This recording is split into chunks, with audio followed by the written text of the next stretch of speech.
Sebelum saya masuk ke pertanyaan juga ada hadis Nabi yang mulia yang kita jadikan pegangan. Hadis riwayat Imam Bukhari.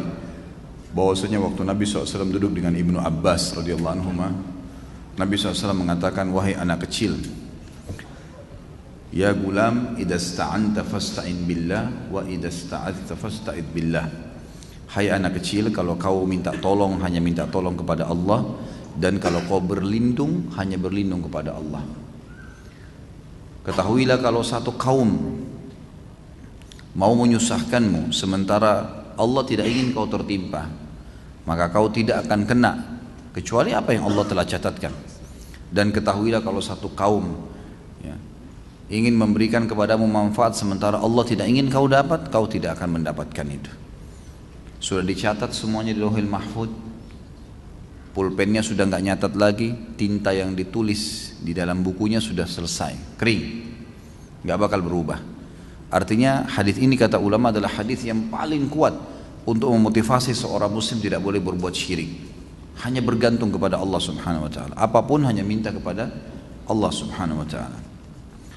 Baik, pertanyaan pertama, Allahumma inni as'aluka jannata wa ma qarraba ilaiha min qaulin wa amal, wa a'udzubika minan nar wa ma qarraba ilaiha min qaulin wa amal. Saya selalu berdoa ini. Bagaimana menurut Ustaz? Terus terima kasih. Insyaallah Ustaz sehat selalu dan dilindungi Allah. Jazakallah khair. Amin. Tentu ini doa yang positif ya. Dan ini memang ada hadis Nabi SAW secara global dalam riwayat Bukhari yang berbunyi, siapa yang meminta surga 3 kali di pagi hari, ada riwayat lain menambahkan dan di sore hari, serta meminta dijauhkan dari neraka 3 kali juga di pagi dan sore hari, maka surga akan berkata, ya Allah masukkanlah dia ke dalam saya, dan neraka akan berkata, jauhkanlah dia dari saya. Jadi surga berdoa agar kita masuk ke dalamnya, neraka minta kepada Allah agar tidak dimasukkan ke dalamnya. Maka dari hadis ini banyak ulama yang menulis doa-doa, diantaranya doa seperti ini, ya Allah, yang artinya kurang lebih saya meminta surgamu dan apapun yang membawa saya untuk bisa masuk ke sana, yang mendekatkan saya pada surga itu baik dari perkataan ataupun perbuatan, dan saya menjauhkan diri dari neraka dan apapun yang membuat saya dekat atau bahkan masuk ke neraka dari perbuatan, dari perkataan dan perbuatan. Kalau ini Allah alam yang saya tahu positif saja, karena ada hadis yang menyebutkan masalah itu. Ustaz, apakah ada riwayat bagaimana bangsa jin mempelajari Al-Quran pada saat Al-Quran diturunkan kepada Rasulullah SAW? Mohon didoakan Ustaz, istri saya sedang sakit, ada kista di belakang otaknya, mohon doa agar Allah SWT mengangkat penyakitnya tanpa tersisa. Allahumma amin. Semoga Allah SWT mengangkat penyakit istri antum dan semua istrinya muslimin yang sedang bermasalah, semua juga laki-laki muslim tentunya yang sedang sakit, semoga Allah sembuhkan. Dan yang perlu diketahui bahwasanya semua fenomena dunia ini, dari sakit, dari susah, cobaan, itu warna kehidupan. Insya Allah Allah SWT tentu memberikan kita cara-cara ikhtiar, selain berobat juga kita berdoa, dan mudah-mudahan insya Allah doa ini termasuk ikhtiar kita untuk mendoakan agar bisa sembuh. Tapi yang penting insya Allah ini cuma sifatnya duniawi, sebentar menuju ke akhirat habis semuanya. Orang yang lumpuh kata ulama nanti di akhirat dibangkitkan sempurna. Orang yang sakit akan sehat. Semuanya laki-laki akan sama postur tubuhnya, semua perempuan akan sama postur tubuhnya. Ya insya Allah ini hanya dunia akan dilaluin. Sabar sambil ikhtiar, terima itu takdirnya Allah, akan ada pahalanya yang besar. Kalau bagaimana bangsa jin mempelajari Al-Quran, satu-satunya riwayat yang saya ketahui, saya tidak tahu yang lainnya, itu adalah riwayat yang menjelaskan pada saat masuk Islamnya jin Nusaybin. Jin Nusaybin, jin yang datang dari wilayah Irak, dan ini sudah saya jelaskan panjang lebar riwayatnya pada saat membahas sirah juga, dan itu ada di web, bisa dilihat. Saya lupa ya episode yang keberapa, karena kalau nggak salah sekarang sudah 27. Waktu meninggalnya Abu Talib dan Khadijah, maka dikenal pada saat itu tahun kesedihan, karena Nabi SAW sangat sedih. Maka Allah SWT menghibur Nabi SAW dengan 2 kejadian besar, masuk Islamnya jin Nusaybin dan Isra dan Mi'raj. Nah, masuk Islamnya jin Nusaybin diceritakan oleh Ibnu Mas'ud radhiyallahu anhu dalam hadis-hadis yang sahih. Beliau mengatakan, saya pernah jalan bersama Nabi SAW ke wilayah dekat Ma'la, kuburan yang masyarakat Mekah pada saat itu, dan Khadijah dikubur di situ radhiyallahu anha. Maka Nabi SAW menggaris sebuah garis lalu mengatakan kepadaku, jangan kau ikut. Lalu kemudian aku melihat Nabi SAW jalan terus menuju ke sebuah padang yang luas. Lalu aku melihat ada orang-orang yang mendekati Nabi SAW yang kepala-kepala mereka seperti kendi. Lalu mereka terus mengurumuni Nabi SAW sampai hampir menutupinya. Maka saya pun berdiri ingin membantu Nabi SAW. Maka Nabi memberikan isyarat dari jauh agar saya duduk, gitu kan. Maka saya mendengarkan Nabi SAW membacakan ayat-ayat Al-Quran kepada mereka. Lalu Allah menceritakan tentang golongan jin ini dalam ayat Al-Quran, bahwasanya mereka datang, mereka mendengarkan. Ada sebagian ulama mengatakan jin-jin ini dalam menangkap dimensi waktu mereka lebih cepat, dan dalam menangkap sesuatu juga mereka lebih cepat, gitu kan. Jadi bisa saja terjadi hal-hal yang lebih cepat dari apa yang dibayangkan oleh manusia, seperti kasus masalah menangkap, menghafal, ya, menerima. Karena mereka itu disebutkan dalam ayat Al-Quran, kalau mereka setelah mendengarkan Al-Quran, mereka langsung menuju ke kaumnya dan berdakwah. Langsung mereka lakukan itu. Berarti mereka langsung memahami itu. Mereka langsung memahaminya. Ini riwayat yang disebutkan. Tentang bagaimana mereka mempelajarinya, apakah seperti kita dari huruf hijaiyah dulu dan seterusnya, ini saya tidak pernah tahu. Tapi pengalaman saya pernah meruqyah, ada jin yang mengaku kafir. Kemudian saya mengajarkan kepadanya pada saat saya ajak syahadat dan dia syahadat, kemudian saya ajarkan kepadanya ayat Al-Quran dalam hitungan 1 kali saya ulangin, terus dia sudah bisa ulangin, ya, gitu. Dari pemahaman saya pada saat itu sebenarnya dia langsung bisa menangkapnya. Saya sering menyampaikan ke anak-anak saya bahwa kita dapat melihat Allah Subhanahu wa Ta'ala setelah kita meninggal nanti. Selain itu bukan Tuhan, nak. Bohong jika ada Tuhan yang bisa dilihat di dunia ini. Apa pertanyaannya ini? Mungkin apakah ini boleh atau tidak kali ya? Ya setahu saya boleh, itu benar. Memang betul, tidak ada Tuhan selain Allah. Dan kalau ada yang mengaku selain Allah mengatakan Tuhan, maka itu tidak benar. Termasuk tidak akan pernah dilihat di dunia. Memang itu sudah betul.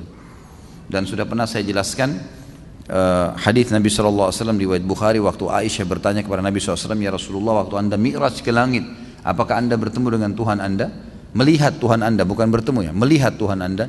Kata Nabi SAW, Allah itu cahaya, di atas cahaya bagaimana saya melihatnya? Maka ulama pun sepakat mengatakan semua nabi-nabi juga belum ada yang lihat Allah. Dan ada hadis Bukhari yang lain berbunyi, kalian akan melihat Tuhan kalian pertama kali di mahsyar dalam bentuk cahaya yang sangat terang seperti bulan purnama di malam Lailatul Qadar, gitu kan. Tapi masih dalam bentuk cahaya, kita belum lihat. Lalu riwayat lain menguatkan kalian akan berbicara dengan Tuhan kalian tanpa ada penterjemah, gitu kan. Lalu ada hadis sahih yang menyebutkan juga bahwasanya nanti ya, kalau penghuni surga sudah masuk ke dalam surga semuanya, yang tinggal di neraka tinggal orang-orang yang kekal saja, orang kafir dan munafik, gitu kan. Ini mereka kekal di api neraka. Maka semua penghuni surga sudah masuk, termasuk yang bermaksiat, sudah dibersihkan dosanya di neraka baru masuk ke dalam surga. Allah SWT mengumpulkan mereka lalu berkata, apakah kalian sudah puas dengan nikmat yang saya berikan? Mereka serentak mengatakan, ya Allah, nikmat apa lagi setelah engkau menyelamatkan kami dari api neraka dan kami masuk ke dalam surga. Lalu Allah SWT mengangkat hijabnya, lalu mereka pertama kali, kata Nabi SAW, melihat wajahnya Allah. Dan serentak mereka berkata, ya Allah, tidak ada nikmat yang mengalahkan melihat wajahmu yang mulia ini. Berarti memang di sini kita lihat Allah Subhanahu wa Ta'ala dalam riwayat-riwayat ini disebutkan akan kelihatan nanti di akhirat dan hanya akan dilihat oleh ahli surga. Sampai kalau kita baca buku-buku tentang surga, kayak pernah buku-buku yang saya sebutkan, ada Tamasya ke Surga, ada Rasulullah SAW cerita tentang surga, beberapa buku tentang surga yang disebutkan yang sudah diterjemahkan ke bahasa Indonesia, itu semuanya sepakat menyebutkan nikmat terbesar di surga adalah melihat wajahnya Allah yang mulia. Maka sudah tepat kalau kita katakan Tuhan tidak ada kecuali Allah, dan Tuhan itu hanya akan kelihatan di akhirat, dan hanya kalau ada yang terlihat di dunia berarti itu bohong, itu bukan Tuhan. Itu betul, karena memang ada dalil sahih yang menjelaskan masalah itu. Bagaimana kalau ada seorang ustadz atau kiai yang bisa melihat hal-hal gaib dan masa depan, apakah ini juga termasuk syirik? Ini maaf, bukan kiai ya. Ini dukun. Ini dukun, nggak ada itu. Bagaimana cara, gitu kan? Ini semua tidak mungkin terjadi. Ini semua khurafat yang masuk ke dalam sebagian orang dan memakai nama suci. Nama kiai itu suci. Kiai, guru, ustadz, itu semua nama-nama yang suci sebenarnya, nama orang-orang yang menyampaikan agama Allah. Bagaimana mereka bisa kontaminasikan dengan melihat jin lah, melihat inilah, menebak masa depan? Ini nggak ada semuanya, gitu kan? Nabi Muhammad SAW, guru dan kiai kita, disepakati oleh semua ya kaum muslimin. Nggak ada orang yang berani mengatakan kecuali dia bukan muslim, bahwasanya Muhammad bukan kiai saya SAW. Kita pasti mengaku beliau kiai kita yang paling besar. Semua mazhab apapun ikut kembali kepada Nabi SAW. Nabi SAW kalau didatangin oleh beberapa sahabat yang bertanya dan beliau belum tahu hukumnya, belum ada wahyu, beliau diam, tidak ngomong. Nunggu sampai turun wahyu baru beliau mengatakan, siapa tadi yang bertanya? Si fulan angkat tangan. Telah datang kepada saya wahyu begini. Nabi SAW tidak tahu yang gaib, menunggu informasi datang. Bahkan kadang-kadang lewat 1-2 hari baru Nabi SAW menerima wahyunya, gitu kan? Waktu dituduh Aisyah berzina, nanti akan kita bahas itu dalam dosa besar tentang menuduh orang mukminah berzina, itu sempat wahyu terputus dari Nabi SAW kalau tidak salah sebulan, nggak ada wahyu turun. Nabi SAW tidak tahu benar nggak istrinya berzina nih, sampai beliau bingung sendiri menghadapi Aisyah pada saat itu.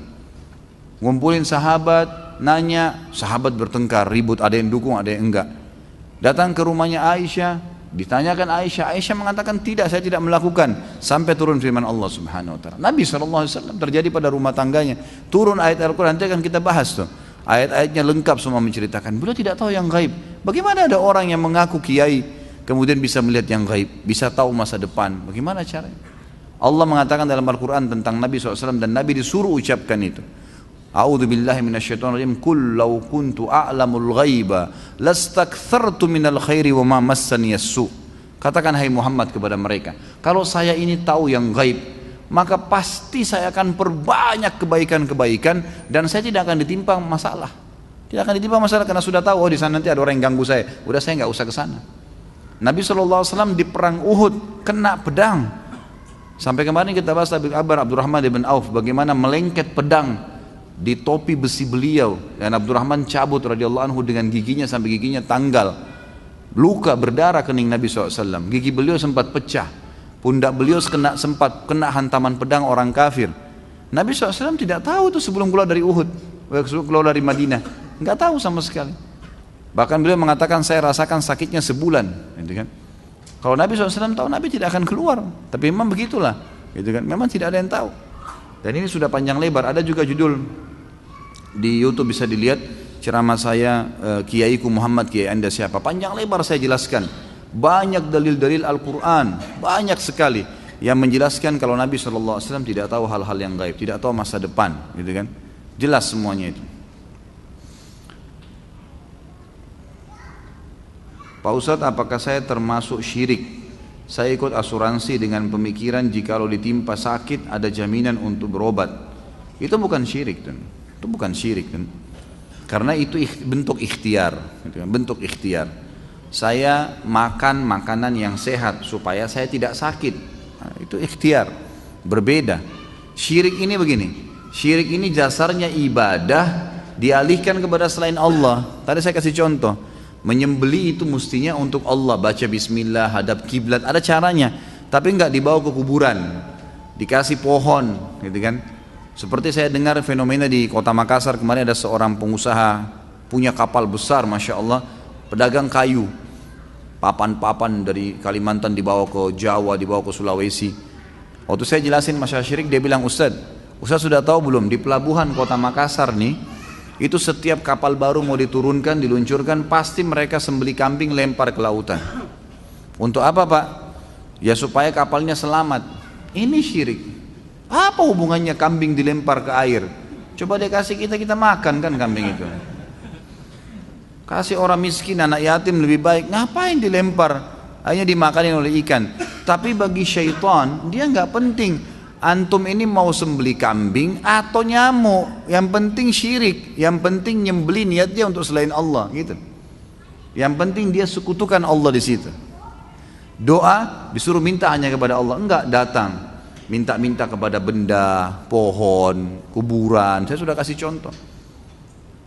Ada fenomena banyak di Indonesia, kuburan-kuburan yang dikultuskan kalau itu kuburan hebat, gitu kan.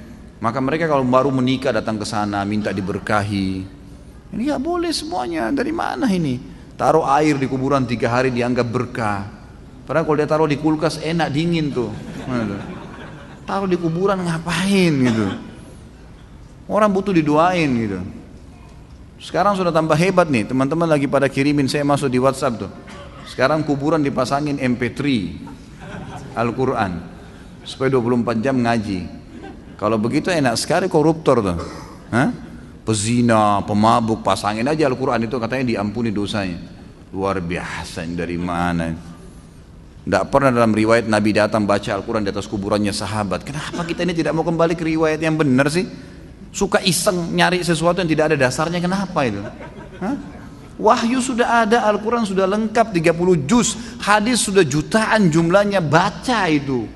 Ini kebanyakan karena kamu baca ini, kamu membaca, akhirnya begitu, ngarang-ngarang sembarangan. Kita sudah punya rujukan kok, gitu. Kenapa harus kesana sini? Gitu.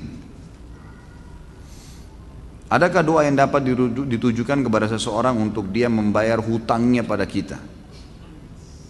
Setahu saya tidak tahu ya, ada riwayat khusus masalah ini. Yang ada riwayat itu kalau kita terlilit utang, gitu kan?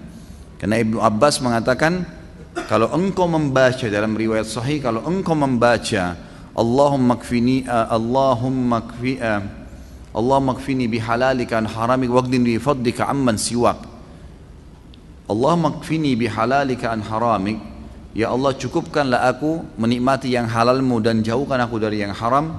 Waqdini bifadlika amman siwak, dan lepaskan saya dari ketergantungan kepada selainmu, maka akan dibayarkan utangmu oleh Allah walaupun memenuhi langit, kata Ibnu Abbas radhiyallahu anhu. Ini harus diamalkan. Dan ingat, kalau berdoa ikutkan dengan hadis Nabi yang lain riwayat Bukhari, ud'ullaha mukinuna bil ijabah. Berdoa sama Allah diikuti dengan keyakinan penuh Allah akan ijabah.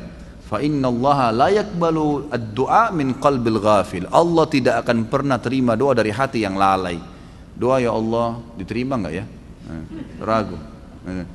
Atau sambil berdoa sambil ingat makanan, ingat pasangan, ingat ini, enggak bisa. Harus dengan yakin, gitu kan. Jadi kalau doa untuk buat orang lain bayar, Allah alam, yang saya tahu berdoa kepada Allah bisa, itu bukan mustahil. Pernah terjadi dalam sebuah riwayat yang sahih, Umar bin Khattab pada saat mengirim pasukan di perang Qadisiyah menembus benteng-benteng Persia. Nah, pada saat itu pasukan muslimin yang masuk dari 12.000 orang pasukan ini, itu kan kalau pasukan jihad masuk dan menang, berarti lokasi yang ditembus itu menjadi harta rampasan perang. Jadi miliknya mereka, miliknya mujahid. Jumlah mereka kecil, wilayah Persia besar, gitu kan. Ini kalau dibagi ini luar biasa gitu. Maka waktu itu mereka sudah mau bagi, tapi sebelumnya minta saran Umar bin Khattab. Umar berpikir, untuk apa mujahid ini nggak butuh sebanyak ini. Maka Umar bin Khattab juga berpikir mereka mu'allaf, baru masuk Islam, baru mengenal Islam, lebih baik ganima ini harta rampasan perang dibagi aja, tetap pemiliknya tapi dikasih setengah kepada para mujahid. Waktu itu Bilal radhiyallahu anhu sahabat Nabi yang lain menolak. Waktu Umar bin Khattab kasih keputusan, kata Bilal, ya Amir Mu'minin, jelas hukum agama kita, gitu kan. Ini dibagi untuk mujahidin. Maka Umar bin Khattab mengatakan, wahai Bilal, pikirkanlah, kalau kau mendapatkan sekian bagian dari Persia, kau mau apain tuh harta? Banyak sekali, gitu kan. Dan mereka itu orang-orang yang baru masuk Islam. Lebih baik kamu berbagi dengan dia sambil kamu ajarkan Islam. Ini pendapat Umar. Tapi Bilal tetap ngotot, nggak mau. Kata Umar, saya pun meminta tolong kepada Allah agar melunakkan hati Bilal melalui doa malam saya. Maka Umar bin Khattab sujud berdoa kepada Allah di salat malam. Ya Allah, lunakkanlah hati Bilal. Ya Allah, lunakkan, terus begitu. Kata Umar radhiyallahu anhu, pas tiba habis sholat subuh, Bilal datang kepada saya mengatakan, saya ridho kepada hukummu hai Amir Mu'minin, gitu kan. Jadi bukan mustahil berdoa, doakan ya Allah lunakkan hatinya supaya dia bisa membayar utangnya, gitu kan. Sambil tentu kita muhasabah teman-teman sekalian. Jadi kadang-kadang kita juga ini terlalu banyak terlalu pintar menyalahkan orang, tidak bermuhasabah. Apa yang terjadi, sesuatu yang terjadi pada kita, yang paling pertama hisab diri kita dulu. Ada masalah apa saya ini? Jangan sampai orang ini gunjing karena saya pernah gunjing orang. Jangan sampai utang ini mungkin saya pernah utang sama orang, saya nggak bayar. Jadi kita muhasabah dulu. Kalau kita sudah tidak temukan variabel kesalahan kita, nah baru gitu. Baru kita mengatakan ini cobaan murni, bukan karena kesalahan saya. Tapi kalau kita memang dasarnya ada kesalahan dulu, mintalah kepada Allah mudah-mudahan itu jadi pengampunan dosa gitu. Yang kedua, apakah sombong termasuk ya riya? Beda. Sombong dosa sendiri. Nanti ada bahasanya, dosa besar sendiri dia. Sombong itu berbeda. Riya ini kan dia menghiasi ibadahnya untuk makhluk. Sholat diperindah karena ada atasan di sebelah, nah itu riya. Sedekah untuk dipuji, nah itu riya, gitu kan? Pergi haji untuk pamer-pamer, nah itu riya. Tapi kalau sombong beda, memang sombong itu menolak kebenaran, gitu kan? Menolak kebenaran dan menganggap remeh orang, itu sombong. Nanti akan ada bahasanya tentu. Jadi berbeda. Sombong tidak termasuk di sini, tapi dia dosa besar sendiri. Ketika Idul Adha sebentar lagi, mana yang lebih afdal, berkurban sapi atau kambing? Bolehkah berkurban sapi tapi patungan misal 7 orang membeli 1 sapi? Apakah jika mampu namun tidak berkurban berdosa? Bagaimana jika belum mampu namun ingin mendapat pahala berkurban? Ini sebenarnya 5 pertanyaan tapi dirapat-rapatin. Tapi nggak apa-apalah. Ini mungkin karena saya sudah biasa tegur ya. Jangan terlalu banyak gitu. Baik, afdalnya kambing dan domba. Karena Nabi SAW berkorban dengan kambing dan domba. Harus itu. Kita di Indonesia lebih suka sapi. Sapi boleh, karena selama dari kecil lebih banyak makan daging sapi. Padahal sebenarnya di sini bukan masalah kita suka atau tidak suka dagingnya. Masalahnya perintah atau bukan perintah, gitu kan? Afdal atau mufaddal, lebih baik atau yang baik, kan gitu. Sapi kalau kita beli misalnya 20 juta bisa dapat 20 kilo misalnya, 30 kilo misalnya. Kambing dapatnya cuma 15 kilo misalnya, lebih sedikit, tapi tetap kambing lebih afdal. Lebih afdal artinya lebih besar pahalanya, karena Nabi SAW menyembelih pada saat itu domba dan sejenis dengan kambing. Bahkan beliau menyembelih lebih dari 1 ekor, yaitu 65 ekor, gitu kan? Untuk diri beliau sendiri SAW. Itu lebih afdal. Jadi kita harus bisa menerima ini. Masalah antum nanti pengen makan daging sapi, nanti bisa beli di hari-hari biasa, nggak apa-apa. Bukan tidak boleh sapi ya, boleh. Tapi afdaliyah tetap kambing. Artinya lebih besar pahalanya. Untuk apa kita pangkas-pangkas pahala kita? Lebih baik kambing. Dan daging kambing ini sebenarnya dianjurkan memang untuk dimakan. Bukan cuma Idul Adha ya. Kita tahu dalam Islam ada hadis Bukhari menjelaskan Nabi SAW sangat gemar memakan paha kambing, kan itu. Berarti kalau seorang muslim dan muslimah makan kambing karena tahu Nabi gemar kambing, itu pahala. Yang kedua, kita punya akikah. Mau dia orang bule, mau orang Arab, mau orang Melayu, mau orang hitam dari Afrika, anak laki-laki lahir 2 kambing, anak perempuan 1 kambing, nggak bisa diganti hewan lain.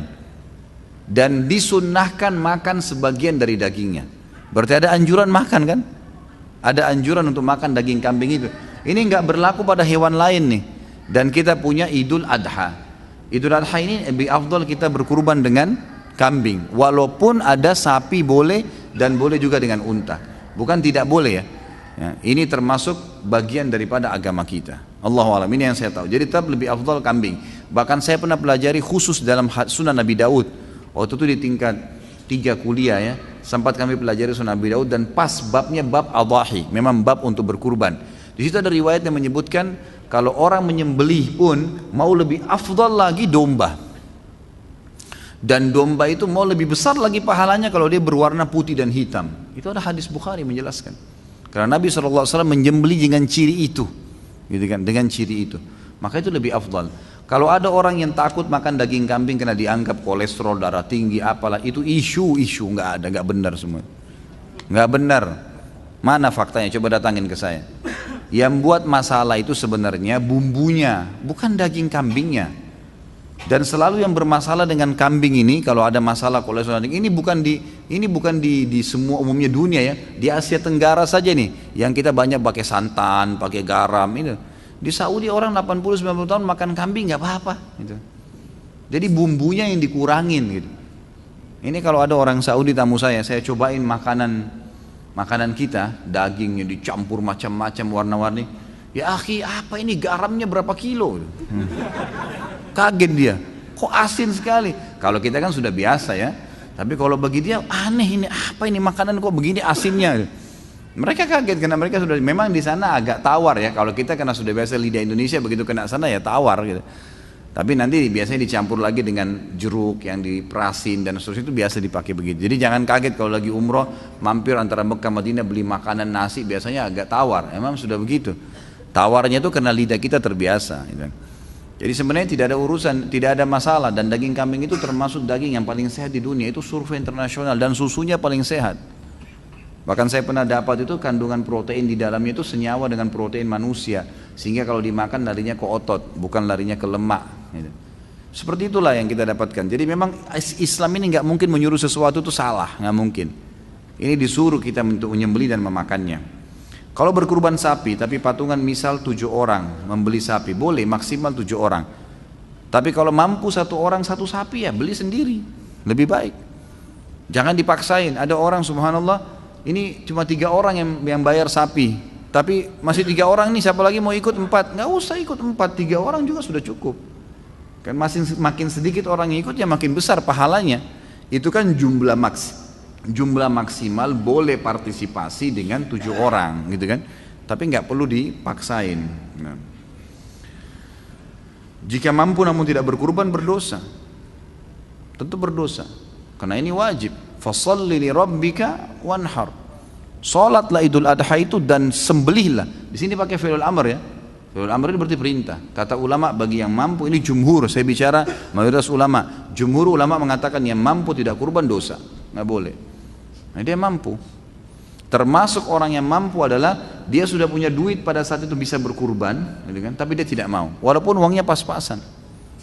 Karena ini ibadah kepada Allah Subhanahu wa taala.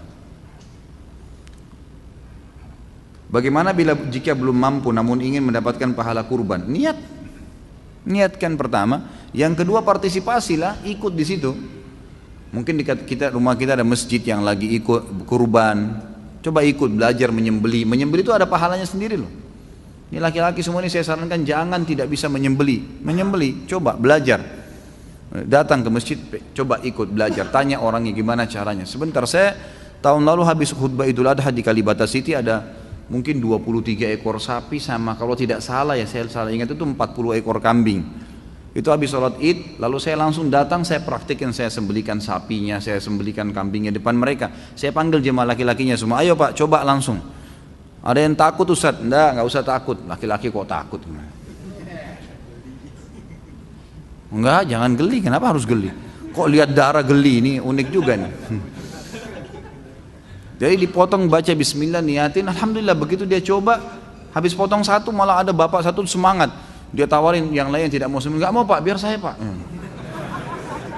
Tadi sudah berhasil nyembelih satu, wah mau nyembelih terus dia. Itu termasuk, itu bisa dapat pahala di situ nyembelihnya ya. Kalau nggak bisa juga takut, peganglah itu. Paling tidak pegang kambingnya.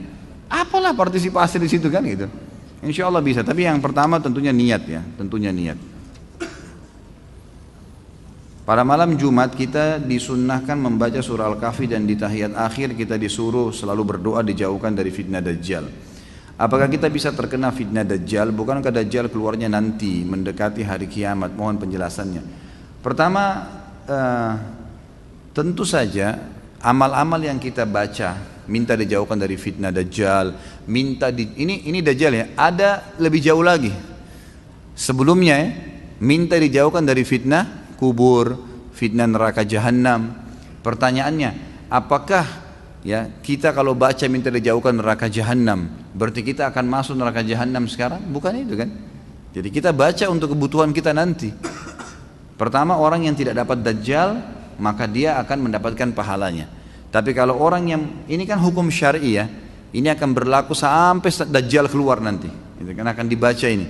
Bahkan sebagian ulama mengatakan doa ini walaupun Dajjal sudah terbunuh nanti, dalam hadis Sahih Bukhari dikatakan Nabi Isa akan datang membunuh Dajjal dan setelah itu menghancurkan salib, membunuh babi, kemudian tidak ada satu rumah pun di muka bumi kecuali semuanya masuk Islam, dan Isa akan berhukum dengan hukumku, Al-Quran. Maka Nabi Isa AS sholat seperti sholatnya muslimin, puasa seperti puasanya muslimin, haji seperti hajinya muslimin. Pada saat itu bacaan doa ini kata ulama mesti dibaca, padahal Dajjal sudah dibunuh. Kenapa dibaca? Karena perintah Allah. Bagi yang belum mendapatinya kayak kita sekarang, bagi yang dekat mendapatinya atau sementara Dajjal masih hidup, bagi yang sudah Dajjal mati pun ini perintah agama. Tetap dilakukan, seperti itu memahaminya.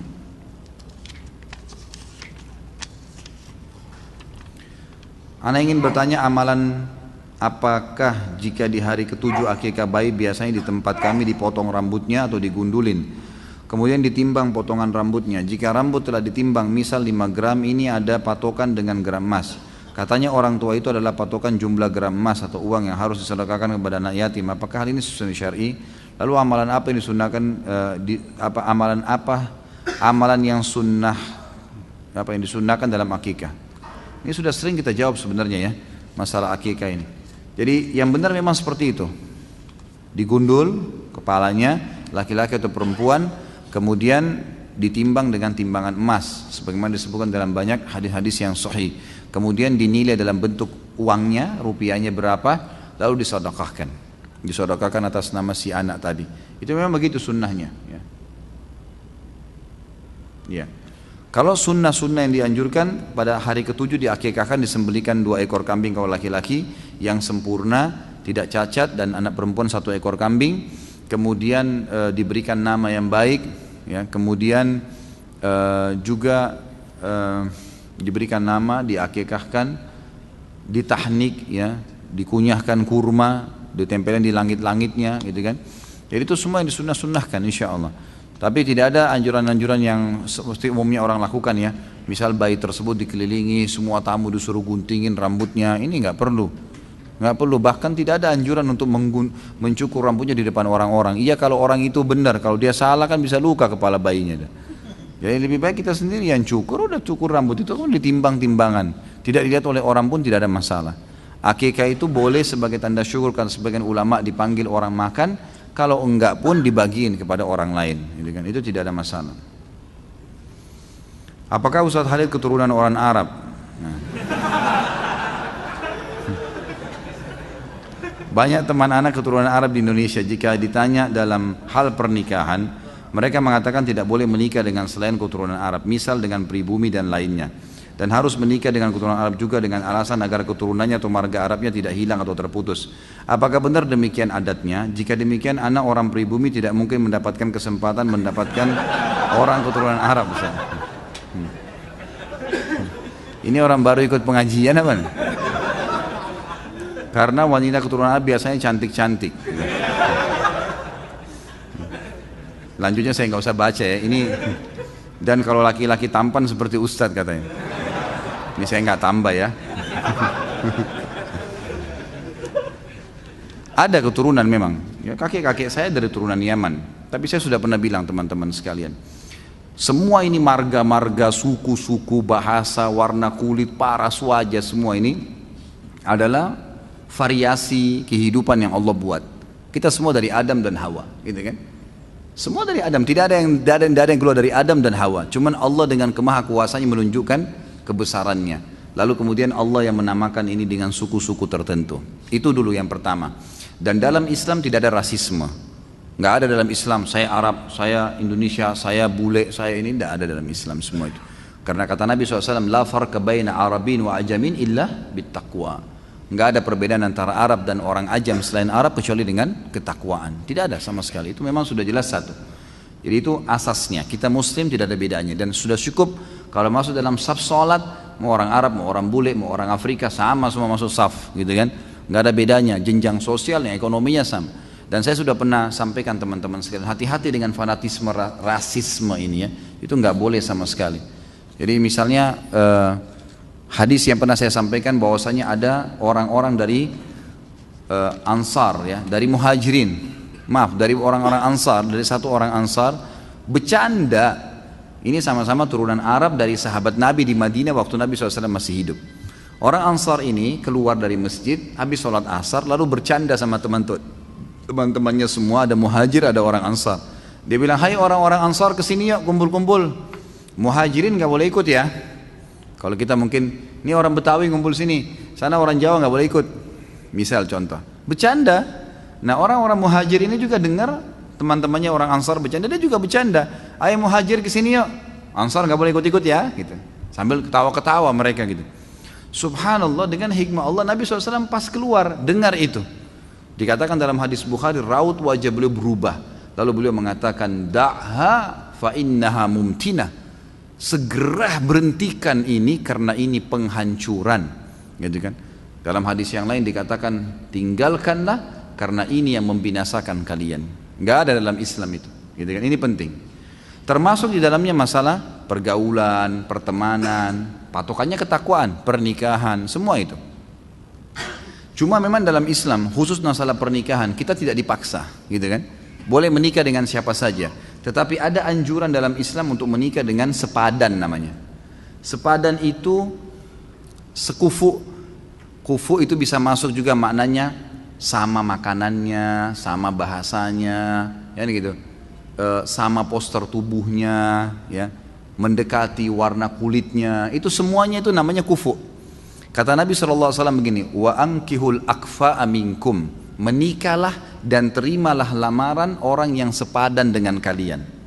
Sepadan ini maknanya luas ya, maknanya luas. Saya pernah berikan contoh waktu saya ceramah di Makassar, ada kurang lebih pertanyaan, bagaimana kalau kami orang Bugis atau orang Makassar ini menikah dengan orang Jawa, Ustaz? Sama-sama Muslim, sama-sama Indonesia, tapi tradisi kami berbeda, gitu kan?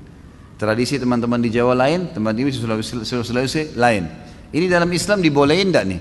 Kalau kami nggak mau nikah sama orang Jawa, saya jawab, itu boleh dalam Islam.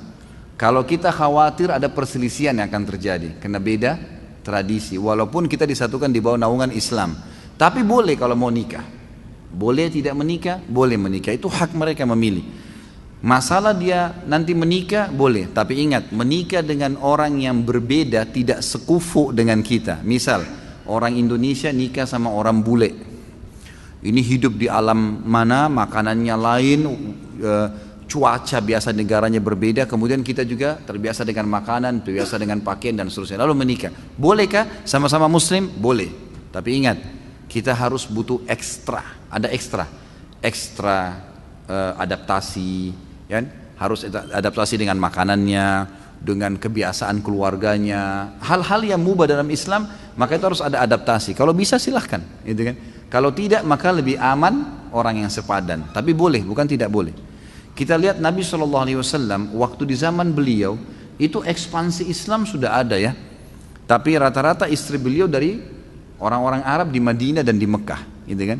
Ada Maria Kipti dari Mesir, tapi satu orang itu. Artinya boleh, bukan tidak boleh. Tetapi berarti kita harus punya ekstra. Ini kalau memang berbeda sama sekali ya. Lain kalau kayak misalnya dibahasakan tadi sama akh yang bertanya. Ada turunan Arab kayak saya dan teman-teman yang lain, tinggal di Indonesia. Sudah sebahasa, sudah sama-sama sama cuacanya, sama keadaannya, maka tidak ada masalah. Dan orang-orang yang fanatisme seperti ini sebenarnya tidak benar, gitu kan? Mengatakan kami turunan Arab tidak boleh nikah kecuali dengan orang Arab, itu pemahaman agama nggak benar. Bilal radhiyallahu anhu dinikahkan oleh Nabi SAW dengan Zainab, gitu kan? Salah satu wanita yang terkenal dari orang Mekah, tuan istrinya Bilal itu. Dulu bisa membeli Bilal di zaman jahiliyah. Zaid bin Haritha dinikahkan juga dengan Zainab, yang lain juga ada wanita namanya Zainab. Dua-dua wanita terkenal, orang-orang dari Muhajirin yang terkenal di Mekah. Jadi kayak istri wanita pejabat, tapi dinikahkan oleh Nabi SAW. Karena dianggap mereka akhirnya sudah kufu masuk ke Islam, sudah sama-sama tinggal di Madinah, sudah saling mengerti, nggak ada masalah. Jadi fanatisme sepertinya tidak benar, gitu kan? Tapi jangan juga kita menggunakan bahasa-bahasa yang tidak santun. Misal begini, mentang-mentang saya bukan orang Arab kamu nggak mau, itu nggak boleh ya. Mentang-mentang saya bukan orang Jawa kamu nggak mau. Jadi kita seperti menjatuhkan dia, seakan-akan harus kamu terima. Belum tentu kan gitu. Karena bisa saja kita juga nanti tidak sekufu. Nantinya gini, ada orang, saya kasih contoh yang lain, ada orang sekolahnya terlalu tinggi, si laki-laki atau si perempuan, menikah dengan orang yang tidak berpendidikan misalnya. Dan ini nanti mungkin bisa masuk tapi harus ekstra adaptasi. Karena retorika bahasa berbeda, ini berbeda memang nggak bisa gitu kan. Maka akan sulit. Ada bisa tapi adaptasi ekstra. Beda dengan orang kalau sudah satu bahasa dari satu kampung sama makanannya, kita sebutin makanan apa dia sudah paham, ya, sudah langsung tahu kan berbeda. Ini sudah lebih paham. Ini kan lebih enak masuknya, tapi tetap boleh, bukan tidak boleh. Dan saya bilang teman-teman saudara turunan Arab atau turunan yang lain, seperti ini fanatisme nggak boleh dalam Islam, tidak boleh. Tapi kalau ada orang yang melamar, dia lihat takut anaknya nggak sekufu, dia punya hak untuk itu. Misal orang ini memang terlalu jauh, tidak mengerti sama sekali keadaan keluarga itu, boleh. Dari manapun dia punya hak untuk itu. Ini mesti difahamin. Allahu a'lam. Wah, ini panjang nih. Saya cari yang pendek-pendek dulu.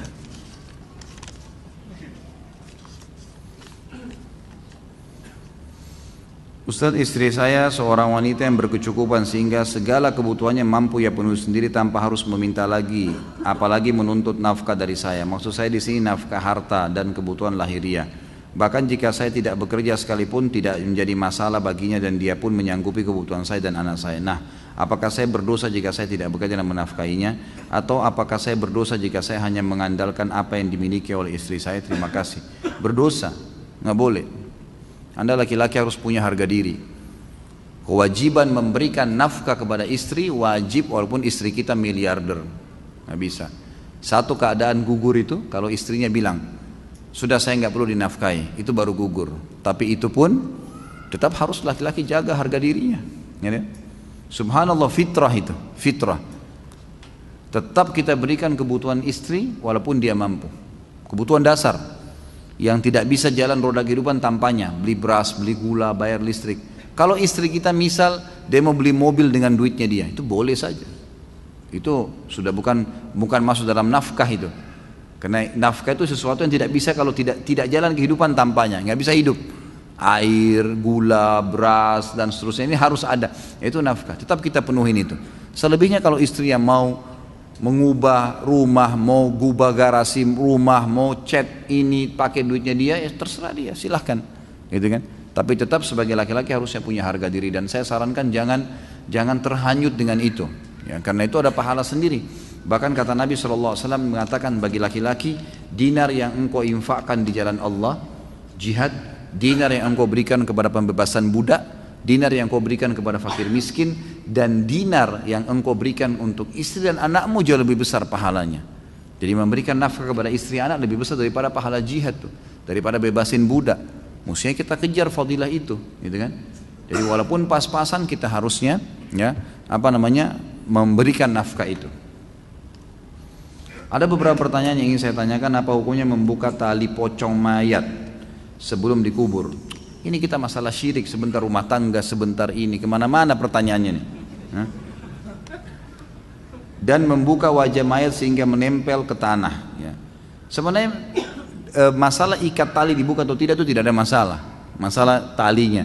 Dan ini saya sarankan tidak usah dibilang pocong, karena ini pocong sudah negatif. Gitu. Jadi memang tali kain kafannya, gitu kan? Tali kain kafan itu tidak ada masalah, dibuka atau enggak itu enggak ada masalah. Setahu saya, Allah alam, itu kan diikat juga supaya tidak terbuka aja kainnya kan gitu. Tapi memang ada anjuran untuk bagian wajah itu dibuka pada saat ditaruh di kuburan. Itu yang saya tahu. Tapi tali itu saya tidak pernah tahu dibuka atau enggak gitu. Apa hukum hipnotis yang dilakukan tanpa bantuan jin seperti di acara-acara televisi? Itu pakai jin. Itu pakai jin. Dari mana hipnotis tidak pakai jin? Pakai jin. Itulah yang jin yang membuat dia bisa masuk ke badannya lalu disuruh menari, disuruh nyanyi, disuruh ketawa. Itulah jin permainan. Alasan saja bilang itu ya menguasai alam tidur, alam bawah sadar, itu semua cuma cerita. Memang jin di alam bawah sadar, gitu kan? Makanya kalau diruqyah dia kesakitan dan itu subhanallah, ya itulah cara syaitan, cara sihir begitulah. Itulah sihir. Yang antum saksikan sekarang itulah sihir yang sebenarnya. Cuma lagi ditontonin dengan teknologi, dengan ini dianggap itu adalah bukan sihir, ini hanya sekedar begini, bohong semua. Itulah sihir. Dan jangan ditonton karena kata Nabi SAW sudah jelas. Siapa yang bertanya pada penyihir, ya, dukun, peramal, kata ulama bertanya di sini masuk di dalamnya adalah melihat, memberi dukungan, itu nggak boleh semua. Maka tidak diterima sholatnya 40 hari. Siapa yang datang bertanya, percaya tidak, maka dia telah kufur kepada apa yang diturunkan kepada Muhammad SAW. Dari mulai malam ini Deddy Corbuzier semua, Tommy Revai lupain udah. Nggak boleh nonton, nggak boleh tuh dukun. Cuma modern, di modern sekarang sudah ganteng-ganteng. Kalau dulu kan dukungnya menakutkan itu. Sudahlah. Lebih baik nonton Ustadz, ahsan. Ustadz juga tidak kalah ganteng ya. Apa yang harus kita lakukan apabila lupa Jumat, jumlah rakaat ketika sholat, dan bagaimana tata cara sujud sahwi? Tentu saja diambil yang lebih sedikit ya. Kalau misalnya sholat 4 rakaat lupa 4 atau 3 ya, diambil 3. Ini kemarin kalau ikut tablik akbar terjawab nih. Riwayat Abdurrahman bin Auf itu kan. Bagaimana beliau waktu Umar bin Khattab dulu dengan Ibnu Abbas radhiyallahu anhu ajma'in bingung. Kata Umar kepada Ibnu Abbas, apakah kau tahu hadis Nabi SAW tentang orang kalau lupa rakaat salatnya? Kata Ibnu Abbas, tidak ya Amirul Mukminin. Di zaman khilafahnya Umar. Lalu kata Ibnu Abbas, apakah anda punya informasi? Kata Umar, tidak ada. Lalu kata Ibnu Abbas, tiba-tiba Abdurrahman masuk kepada kami dan berkata, waktu kami tanya, beliau mengatakan, saya punya kabarnya. Kata Nabi SAW, kalau seseorang kalian sedang sholat, kemudian dia lupa 2 atau 1 kah dia sholat, dia pilih 1. Kalau dia ragu 3 kah atau 2, dia pilih 2. Kalau dia ragu 4 atau 3, dia pilih 3, gitu kan? Kemudian dia sebelum salam sujud sahwi 2 kali atau 2 kali sujud. Dan sesuai kita sebutkan, sujud sahwi boleh membaca bacaan-bacaan sujud, dan di antara duduknya tidak usah ya, baca apa-apa. Jadi begitu selesai tahiyat, sudah selesai, sebelum salam sujud, baca 2 sujud, kemudian duduk, nggak usah baca apa-apa, sujud, baca lagi bacaan sujud, kemudian duduk, baru salam. Ini kalau kita mengingat kelalaian kita sebelum salam. Kalau misal antum sholat, udah salam nih, udah bubar, berdiri ke masjid, atau lagi duduk, kemudian buka HP, ternyata kayaknya tadi kurang 1 rakaat deh. Tapi kita sudah selesai sholat nih, maka langsung berdiri, tambah rakaat yang kita lupain tuh, langsung saja Allahu Akbar, misalnya 1 rakaat kelupa, sholat 1 rakaat sampai salam, gitu kan? Kemudian setelah salam baru sujud sahwi. Sujud sahwinya setelah salam, karena ingatnya setelah salam sholat awal. Ini hadis Bukhari dalilnya, bahwasanya Nabi SAW pernah habis sholat, rakaat kedua sholat asar, beliau salam. Begitu tahiyat pertama langsung salam. Lalu beberapa sahabat bingung, kok asar 2 rakaat, tapi di depan saf pertama ini ada Abu Bakar, ada Umar, ada sahabat-sahabat yang senior, dan mereka tidak bicara. Nabi SAW seperti umumnya habis zikir, beliau langsung berdiri menuju ke pintu masjid, lalu menunggu di pintu masjid adakah sahabat yang mengeluh, yang mau minta sesuatu pada beliau gitu kan. Sampai ada satu sahabat Badui datang kepada Nabi mengatakan, ya Rasulullah, apakah sekarang sholat asar sudah berubah menjadi 2 rakaat, atau anda lupa? Turun wahyu nggak menyampaikan itu? Kata Nabi, saya tidak lupa, kan gitu. Dan tidak ada wahyu turun, artinya Nabi yakin ini 4 rakaat beliau kerjakan. Ini hadis sahih riwayat Bukhari. Lalu kata Nabi SAW dalam riwayat lain dikatakan memegang tangannya orang ini lalu berkata, masuk ke masjid, kebetulan sahabat belum bubar. Apa benar yang orang ini bilang? Benar nggak saya tadi cuma 2 rakaat? Kata sahabat, benar ya Rasulullah. Langsung dalam riwayat ini Nabi SAW hadap kiblat, bertakbir, semua sahabat ikut, menyempurnakan 2 rakaat sampai salam, setelah salam baru sujud sahwi. Berarti memang kalau ingat setelah itu sujud sahwinya setelah salam. Apakah meminta doa atau didoakan ke ustadz atau kiai, kemudian kita diberi air putih atau serbuk kopi kemudian disuruh untuk meminumnya termasuk syirik? Sebenarnya tergantung ya, karena meniup sesuatu ke air untuk diminum itu, kalau fungsinya untuk ruqyah itu boleh. Tapi kalau umumnya doa, itu tidak pernah ada anjuran. Jadi doain apa saja terus ditiup air itu nggak pernah ada anjuran. Tapi kalau untuk meruqyah, memang untuk mengobati, ini memang pernah, gitu kan? Ada beberapa riwayat yang tersebutkan khusus untuk mengobati orang yang keracunan dan kena sihir atau kesurupan. Itu memang ada anjuran, difokuskan ke situ. Apakah ketika kita sholat kemudian terlintas di memori pikiran kita, misal kita habis nonton film Mahabharata dan film yang ada dewa-dewa, Athena dan lain-lain, kemudian pas sholat terlintas dewa-dewa dan gambaran di film, apakah itu termasuk syirik? Pertama, jangan nonton. Tadi saya bicara tuh jangan, saya bilang anak kecil aja tidak boleh nonton, apalagi orang sudah besar. Ngapain mau ditipu dengan cerita kosong? Itu bohong, dusta. Dusta semua itu, jangan dinonton. Akhirnya kan lihat efeknya apa yang syaitan lakukan, dimunculkan dewa-dewa itu. Jadi nggak ingat Allah SWT. Itu bukan syirik tapi dosa. Tak, kalau syirik, kalau anda bilang oh ini Tuhan saya, pas muncul gambarnya dia, anda bilang ini Tuhan saya, nah itu baru syirik, itu nggak boleh, gitu kan? Apakah sholatnya harus diulang? Padahal kita nggak ada niat untuk berpikir ke sana, namun pikiran akal kita menyimpan memori tersebut. Ya tentu saja tidak diulang, nah, kecuali kalau memang kita sudah sampai hal-hal yang membatalkan sholat, seperti misal syirik itu ya, menganggapnya oh ini berarti ini Tuhan saya nih, kita iakan terbawa dalam pikiran, itu baru. Karena tidak boleh mengulangi sholat tanpa ada udzur syar'i. Udzur syar'i itu batal wudunya, belum masuk waktu baru ketahuan, salah menghadap kiblat, nah itu mungkin. Adakah tuntunannya mengadakan pengajian sebelum acara akad nikah dan resepsi?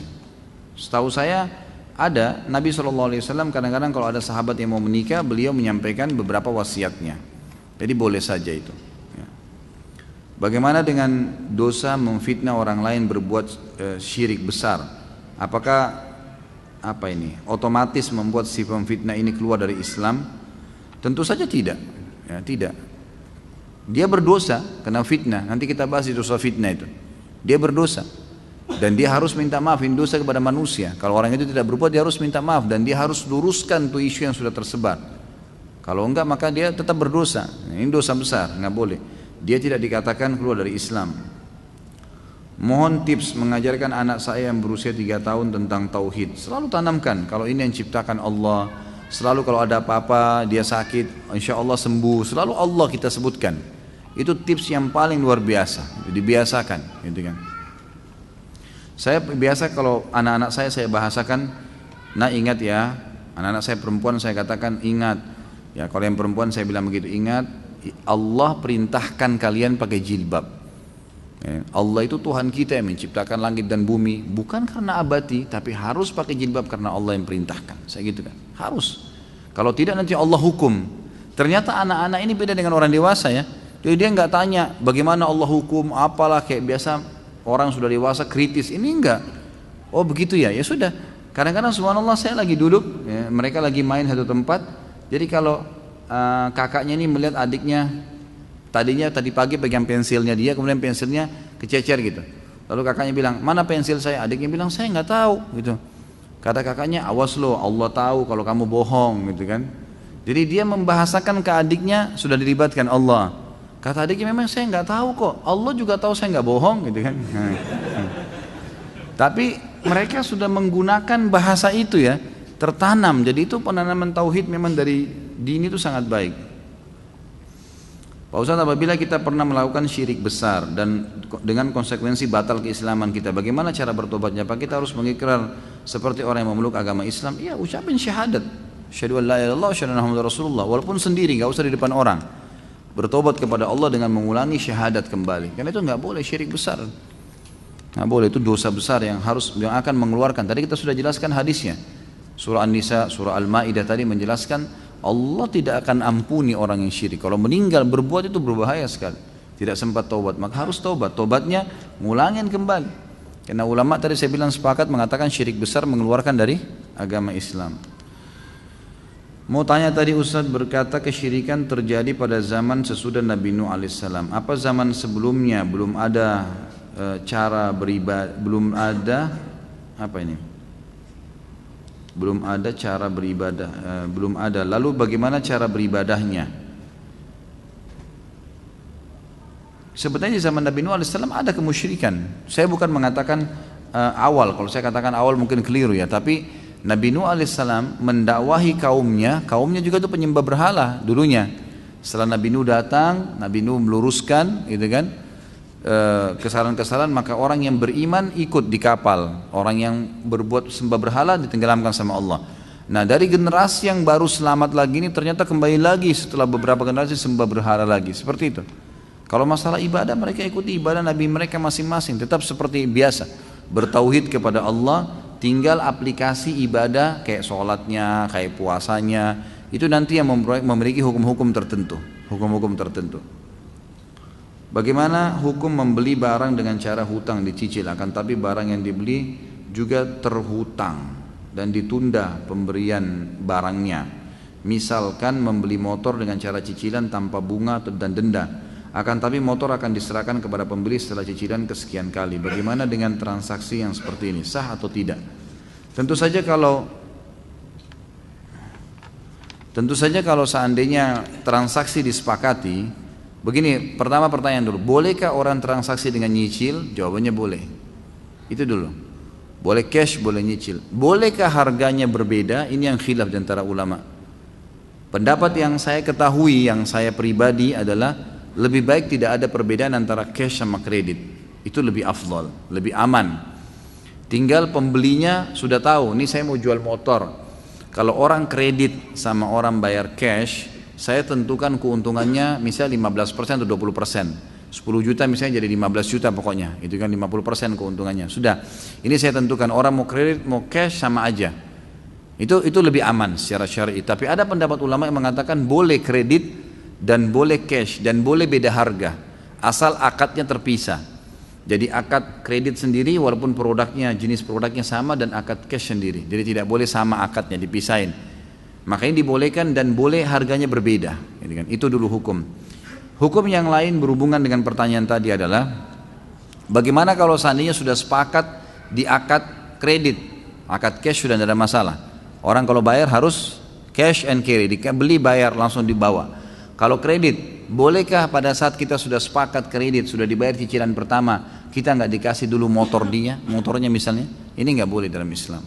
Sudah sepakat harus dikasih. Bayar 10 kali, ya sudah bayar dari awal, orang kasih sudah dibayar. Itu haknya dia gitu kan. Kalau nggak mau ya jangan buka kredit. Itu konsekuensinya. Memang begitu, jadi kita harus memang tahu. Lalu bagaimana kalau kreditnya macet? Boleh disita, boleh. Tapi caranya secara syariah adalah motor disita misalnya. Orang ini harus bayar 10 kali, dia baru bayar 5 kali nggak bisa lagi jalan. Berarti dia sudah punya duit di motor itu setengah harga, gitu kan? Pada saat kita sita, maka penyitaan ini adalah bisa dijual motor itu kemudian dikembalikan haknya dia. Orang itu yang sudah bayar. Kalaupun mau dipotong, kata ulama adalah dipotong jasa pemakaian selama 6 bulan. Misal orang sewa motor umumnya 1 bulan, 1 hari misalnya 50.000 motor. Dikalilah jumlah sekian lama yang dia pakai itu, misal 5 bulan gitu kan. Dipotonglah itu ongkos seperti sewahnya dia, berikut dia dipotong dari situ, kemudian dikembalikan uang yang sudah dibayar selama 6 bulan. Itu secara syar'inya harus begitu. Jadi nggak boleh disita kemudian dianggap uang yang lalu sudah hangus semuanya. Ini nggak boleh. Ini hukum syar'i yang semestinya idealnya begitu berjalan. Bagaimana cara meyakinkan kedua orang tua yang masih berpegang pada tradisi yang berbau syirik besar, berdoa kepada kuburan, menyembelih untuk rumah, kebun dan lain-lain, agar mereka terhindar dan bertobat dari syirik besar? Tugas kita cuma menyampaikan. Tugas kita menyampaikan dakwah. Kita nggak punya tugas lebih daripada itu. Sambil kita doakan, kita datangkan buku, ya pokoknya dinasihatin, diingatkan. Tugas kita itu. Selebihnya kita nggak bisa buat apa-apa. Apabila seseorang beribadah lalu dia terbersit riya, namun dia sadar bahwa dia riya dan istighfar mohon ampun, apakah ibadah yang dijalaninya hancur atau diterima? Ada hadis yang berbunyi al-yasiru minar riya syirkun. Sedikit saja riya sudah syirik, ini kan sudah batal. Tapi perlu diketahui, misal kalau cuma terlintas, karena semua ibadah itu umumnya kata ulama ada riyaknya. Pasti syaitan tawarin pertama opsi riya dulu, gitu kan.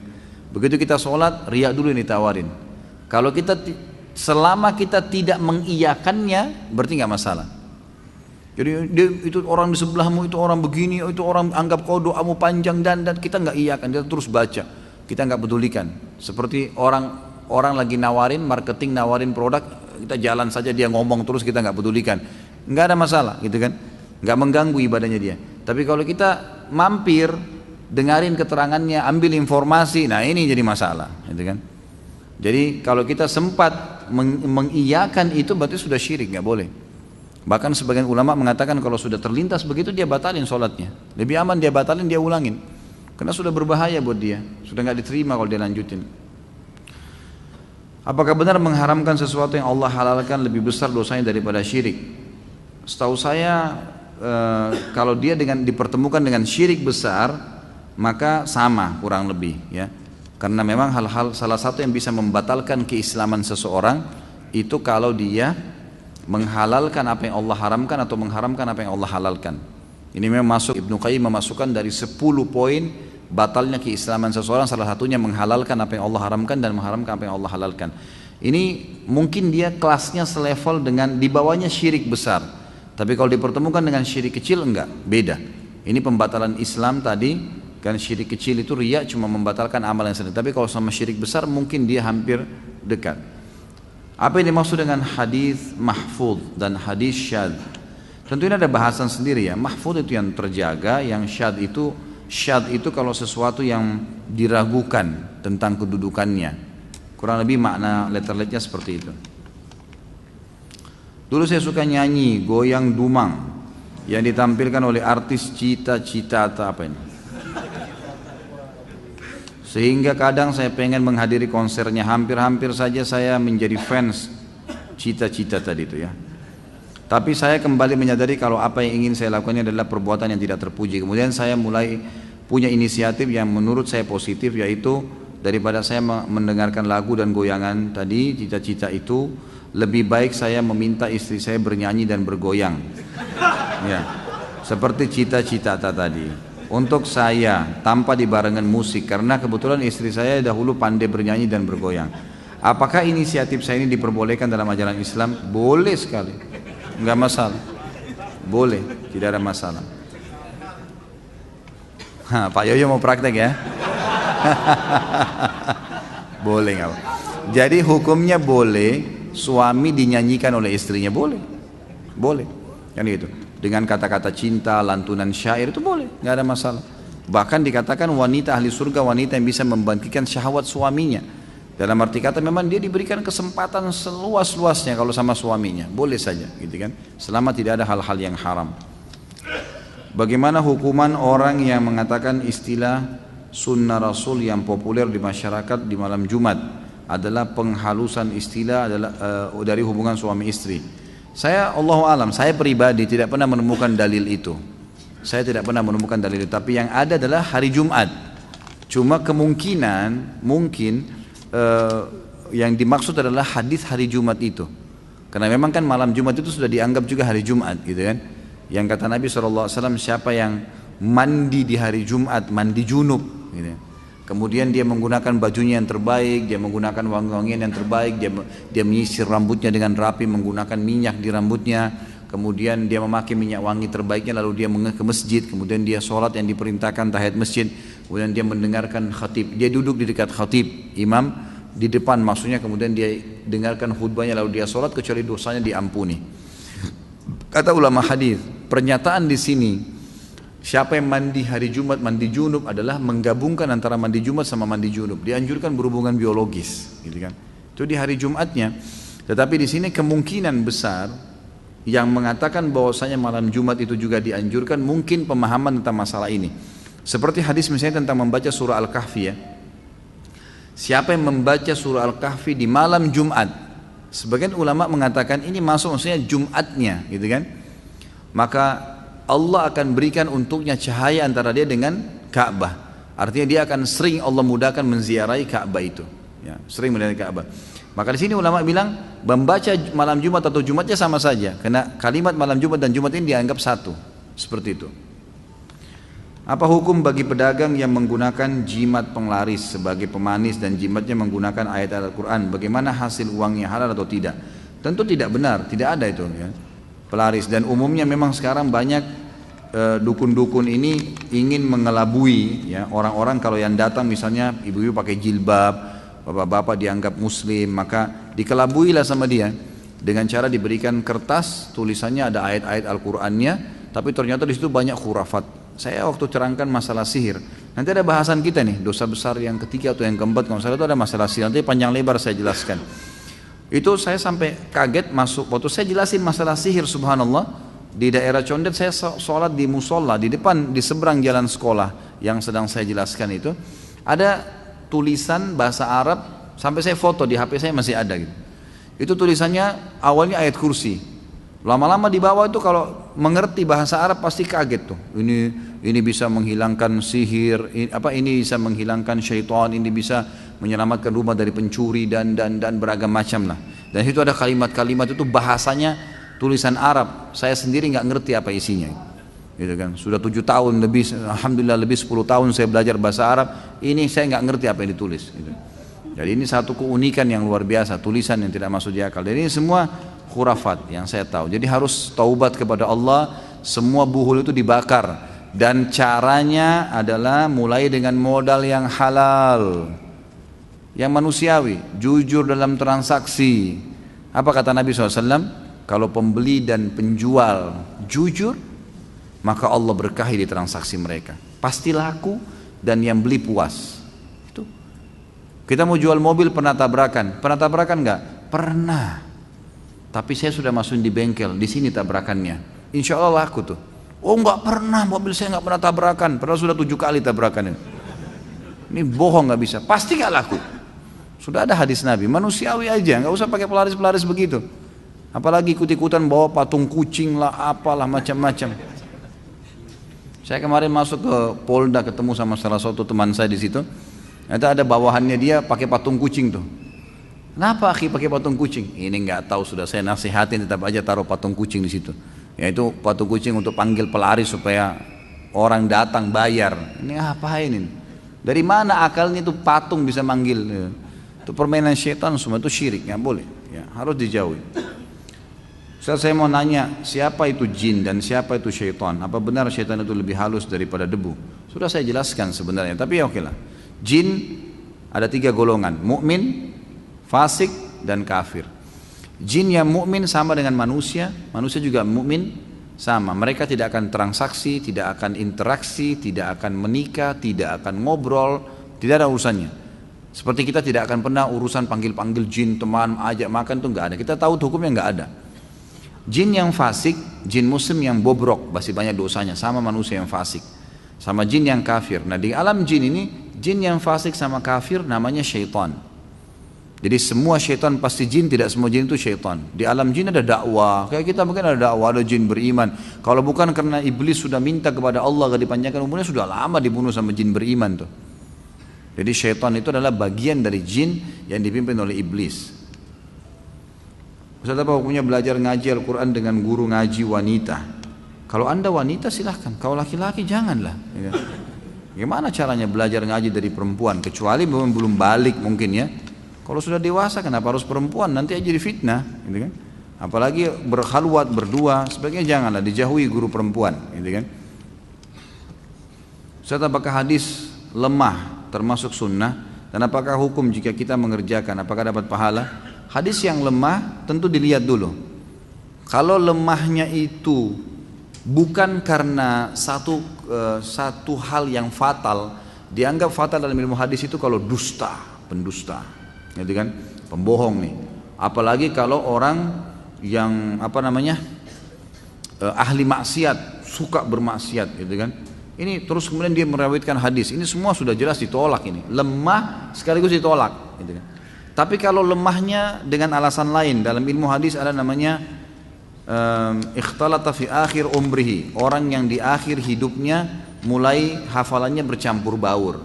Misal ada orang ahli hadis nih, dia umur 15 tahun mulai hafal hadis, sampai umur 40 tahun hadisnya Masya Allah, sampai 50 tahun Masya Allah hadisnya. Begitu umur 51 tahun mulai dia lupa, ada lafaz-lafaz hadis yang mulai terbalik. Hadis-hadis dia yang dia riwayatkan sebelum 50 tahun itu semua dianggap sahih kalau memang dia sahih, gitu kan. Tapi setelah 50 tahun kalau ada yang dibalik-balik sama dia, maka mulai turun tuh hadisnya. Bisa bukan cuma hasan, malah menjadi hadis yang lemah, gitu kan. Karena dia sudah membolak-balikan hadis itu, bisa saja ada yang ditambahkan juga. Ini jadi masalah. Maka ini dianggap lemahnya bukan lemah yang seperti awal tadi, bukan karena pendusta, bukan karena apa-apa. Maka dilihat hadisnya akan dipakai kalau tidak bentrok dengan hadis-hadis yang sahih. Jadi hadis lemah juga ada yang dipakai.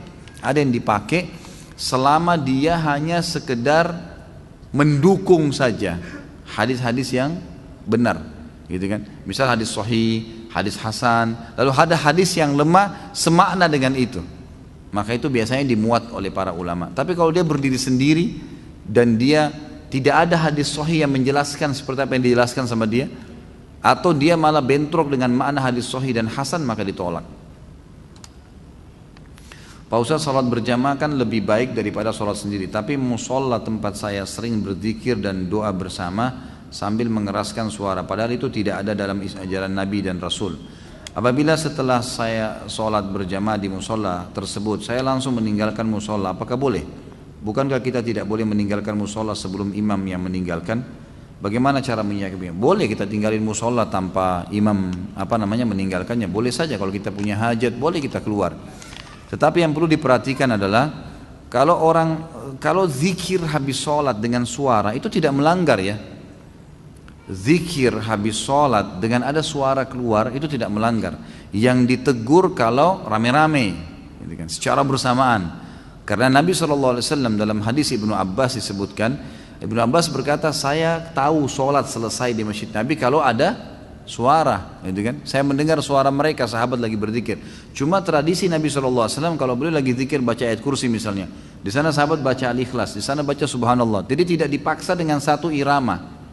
Nah ini yang susah dengan sunnah Nabi SAW. Jadi kalau orang berzikir dengan angkat suara, antum untuk apa tinggalin? Biarin orang berzikir, antum juga berzikir, gitu kan. Selesaikan zikir. Ini hukum. Tapi kalau yang tadi dibahas tidak boleh keluar sebelum imam keluar itu tidak benar. Boleh saja tinggalin tempat sebelum imam. Ini tidak ada masalah. Apa hukumnya memakai sorban baik di kepala maupun di pundak? Apakah itu sesuai dengan sunnah? Kalau di kepala ada sunnahnya. Nabi SAW menggunakan surban di kepalanya. Yang jelas Nabi SAW gemar menutup kepala, gitu kan. Baik kalau pakai kayak kita, sejenis kopia atau sejenis kain yang dililitkan, surban. Itu boleh saja ya dipakai, nggak ada masalah. Kalau diniatkan karena Nabi SAW memakainya, maka insya Allah dapat pahala. Ustaz, saya bekerja di satu perusahaan, saya masuk kerja dengan jaminan ijazah. Tapi ijazah yang saya gunakan pada saat sekolah menyontek, bahkan membayar uang ke guru untuk mendapatkan jawaban. Apa hukumnya Ustaz? Anda berdosa dengan menyonteknya, tapi ijazahnya insya Allah tidak ada masalah. Kecuali kalau memang ijazah itu dasarnya tidak ada, kita nggak pernah ikut sekolah di situ, nggak pernah ikut sekolah lalu kita beli ijazah, nah itu tidak sah. Ijazah itu tidak sah, uangnya juga tidak halal kita dapatkan setelah itu. Tapi kalau dasarnya kita ujian, tapi ada di antara materi yang sempat kita nyontek, mungkin tidak semuanya, sehingga lulus misalnya, kita berdosa dengan itu, tapi ijazahnya tetap tidak ada masalah. Bagaimana pelaksanaan akikah sesuai dengan sunnah? Yang sudah saya ceritakan tadi ya, akikah ini. Bagaimana cara tahnik kepada bayi yang baru lahir? Orang tuanya atau orang yang saleh? Karena beberapa sahabat sering membawa bayi mereka kepada Nabi SAW, lalu Nabi SAW mentahniknya. Tahnik itu mengambil kurma sedikit aja, sedikit sekali. Jadi jangan satu butir kurma ya, jadi sedikit aja, kemudian kita kunyah sampai halus. Kalau yang saya sering lakukan, saya coba kepada bayi-bayi saya yang baru lahir, maka saya kunyah sampai halus sekali.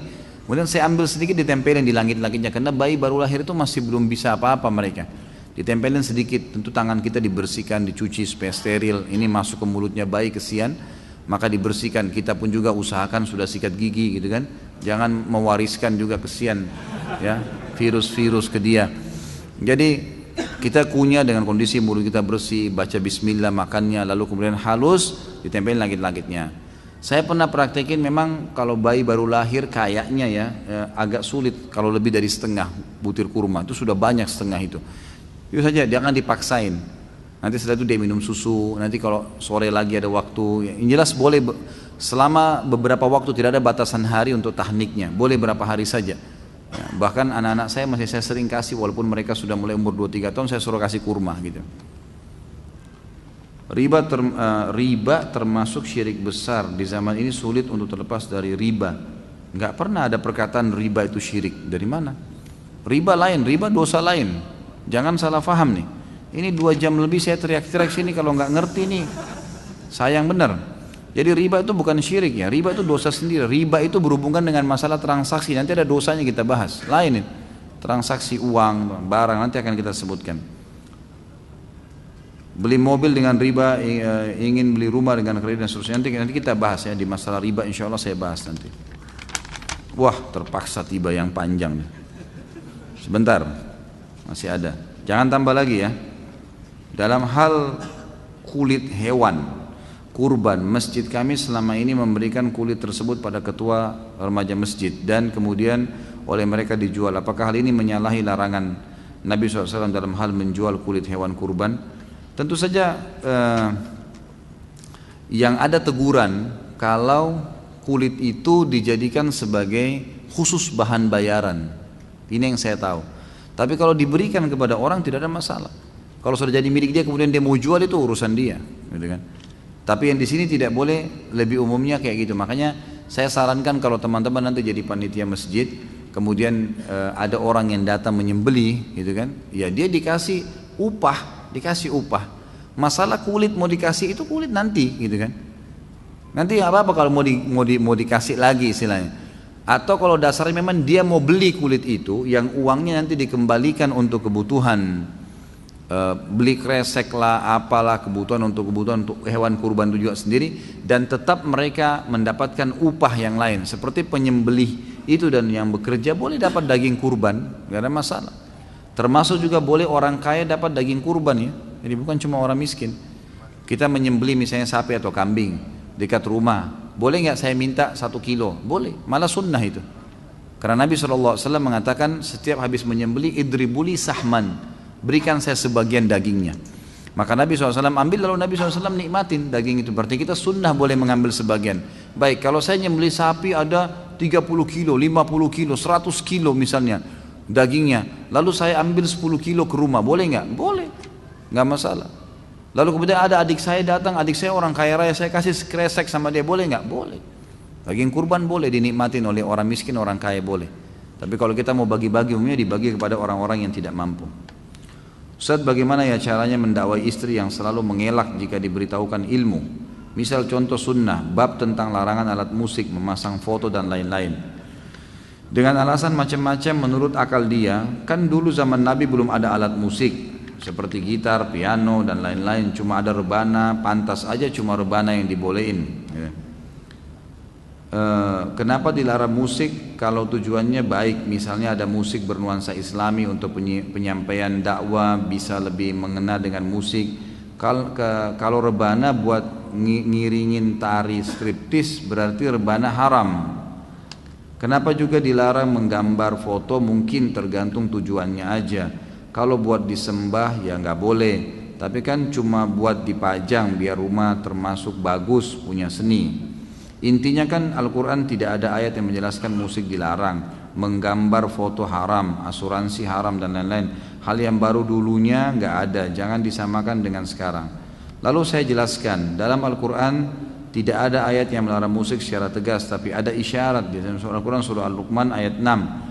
Dan di antara manusia ada yang mempergunakan perkataan yang tidak berguna untuk menyesatkan manusia dari jalan Allah tanpa pengetahuan dan menjadikan jalan Allah itu olok-olokan. Mereka itu akan mendapatkan azab yang menghinakan. Banyak ahli tafsir termasuk penafsiran sahabat Ibnu Mas'ud, perkataan yang tidak berguna adalah nyanyian dan alat musik. Dia masih mengelak dengan berasumsi itu kan penafsiran ahli tafsir. Orang juga yang namanya menafsirkan berarti tidak pasti, masih mengira-ngira. Baiklah, lalu jika saya jelaskan hadis yang lengkap dengan bukunya Rumah-Rumah Tidak Dimasuki Malaikat, Rasulullah SAW bersabda, sungguh benar-benar akan ada di kalangan umatku sekelompok yang akan menghalalkan zina, sutra, khamar dan alat musik. Hadis riwayat Bukhari nomor 5590. Istri tidak percaya hadis karena dengan alasan jarak waktu Rasulullah dengan kita kan jauh. Jadi kalau hadisnya kan perawinya orang juga bisa saja salah menyampaikan karena turun-temurun dari mulut ke mulut. Saya harus bagaimana Ustaz mendakwai istri saya, dan saya doakan semoga istri tercinta mendapat hidayah. Tentu istri Anda ini kalau yang saya tangkap ya membutuhkan orang ketiga. Mohon maaf saya mengatakan tipologi istri begini berarti dia tidak merasa suami ini orang yang bisa saya ambil darinya fatwa atau sebuah hukum, gitu kan? Ada memang tipologi seperti itu. Maka caranya adalah harus gunakan orang ketiga. Orang ketiga ini siapa kira-kira yang dia dengar atau apa hobi dia? Kalau hobi dia membaca, diberikan buku. Kalau hobi dia mendengar, mungkin didengarkan audio atau ceramah, gitu kan? Ya, jadi seperti itu, menggunakan orang ketiga yang bisa sambil didoakan. Dan kita juga insya Allah doakan mudah-mudahan dapat hidayah.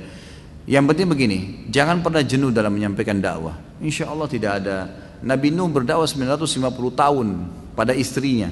Tapi qadarullah waktu itu istri memang dalam keadaan tidak mau beriman, gitu kan. Memang itu ikhtiar, ya. Dia tidak mau, ya sudah. Allah SWT akhirnya takdirkan dia seperti itu. Itu saran saya pertama, gunakan orang ketiga. Yang kedua, cobalah jangan tumpukan saya melihat ini karena pihak si suami lebih dominan sudah faham sunnah, si istri belum. Karena terbukti perkataan-perkataan seperti mengatakan itu kan cuma perkataan ahli tafsir. Dia tidak tahu siapa itu Ibnu Abbas. Ibnu Abbas ini memang dia mengambil langsung dari Nabi SAW, gitu kan?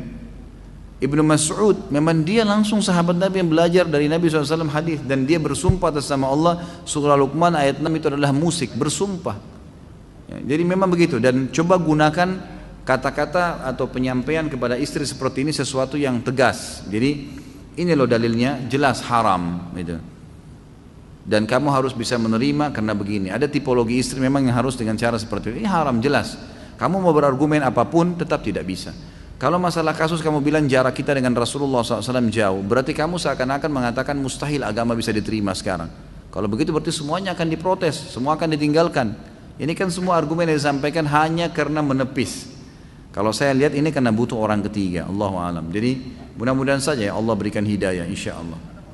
Baik, ada pertanyaan yang sisa yang lalu. Bagaimana hukum jika panitia kurban melelang kulit dan kepala kurban dan hasil lelang dimasukkan ke kas masjid? Saya tadi sudah jawab ya. Insya Allah ini mudah-mudahan masih bisa ya. Apakah benar di alam barzah para penghuni kubur saling mengunjungi, saling bertemu ruh mereka yang sudah mati? Mohon penjelasan. Setahu saya tidak. Setahu saya tidak. Masing-masing sibuk dengan kuburannya sendiri. Ya, masing-masing sibuk dengan kuburannya sendiri.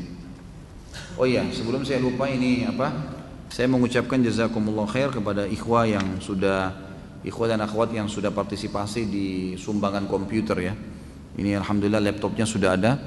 Kemarin kami butuh 2 dan masya Allah sudah ada yang menyetor langsung fisik laptopnya. Semoga insya Allah Anda termasuk dapat panen pahalanya setiap kali di-upload dan diedit ceramah-ceramah kita ini.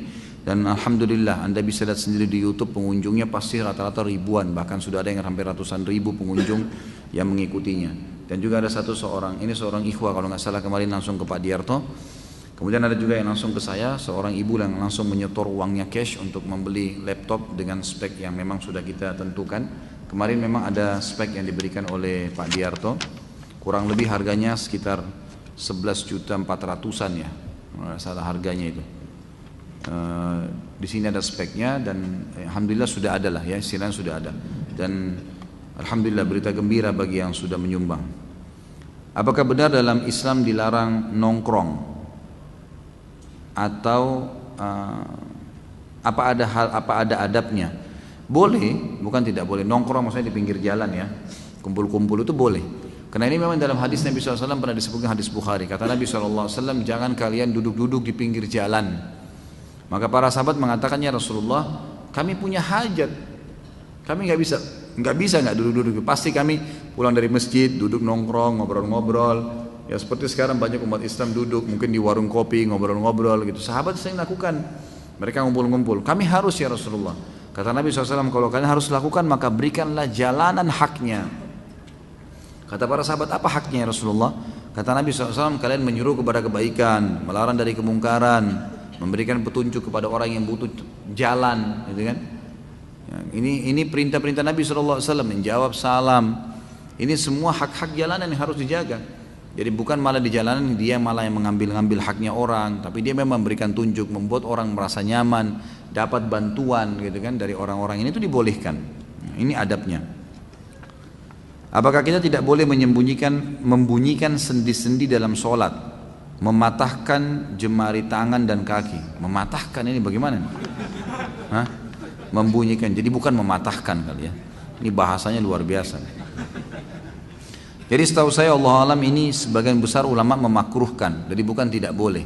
Karena ada gerakan-gerakan yang dibolehkan dalam sholat kalau sifatnya darurat. Kalau darurat itu tidak ada masalah, tapi sebaiknya dihindari. Ini juga secara medis kurang sehat ya. Karena biasanya jadi renggang jari-jari itu, maka lebih baik dijauhi. Ya anggaplah kalau Anda mau berhadapan dengan atasan misalnya lagi ngobrol, masa sambil depan atasan bunyi-bunyiin tangan gitu kan?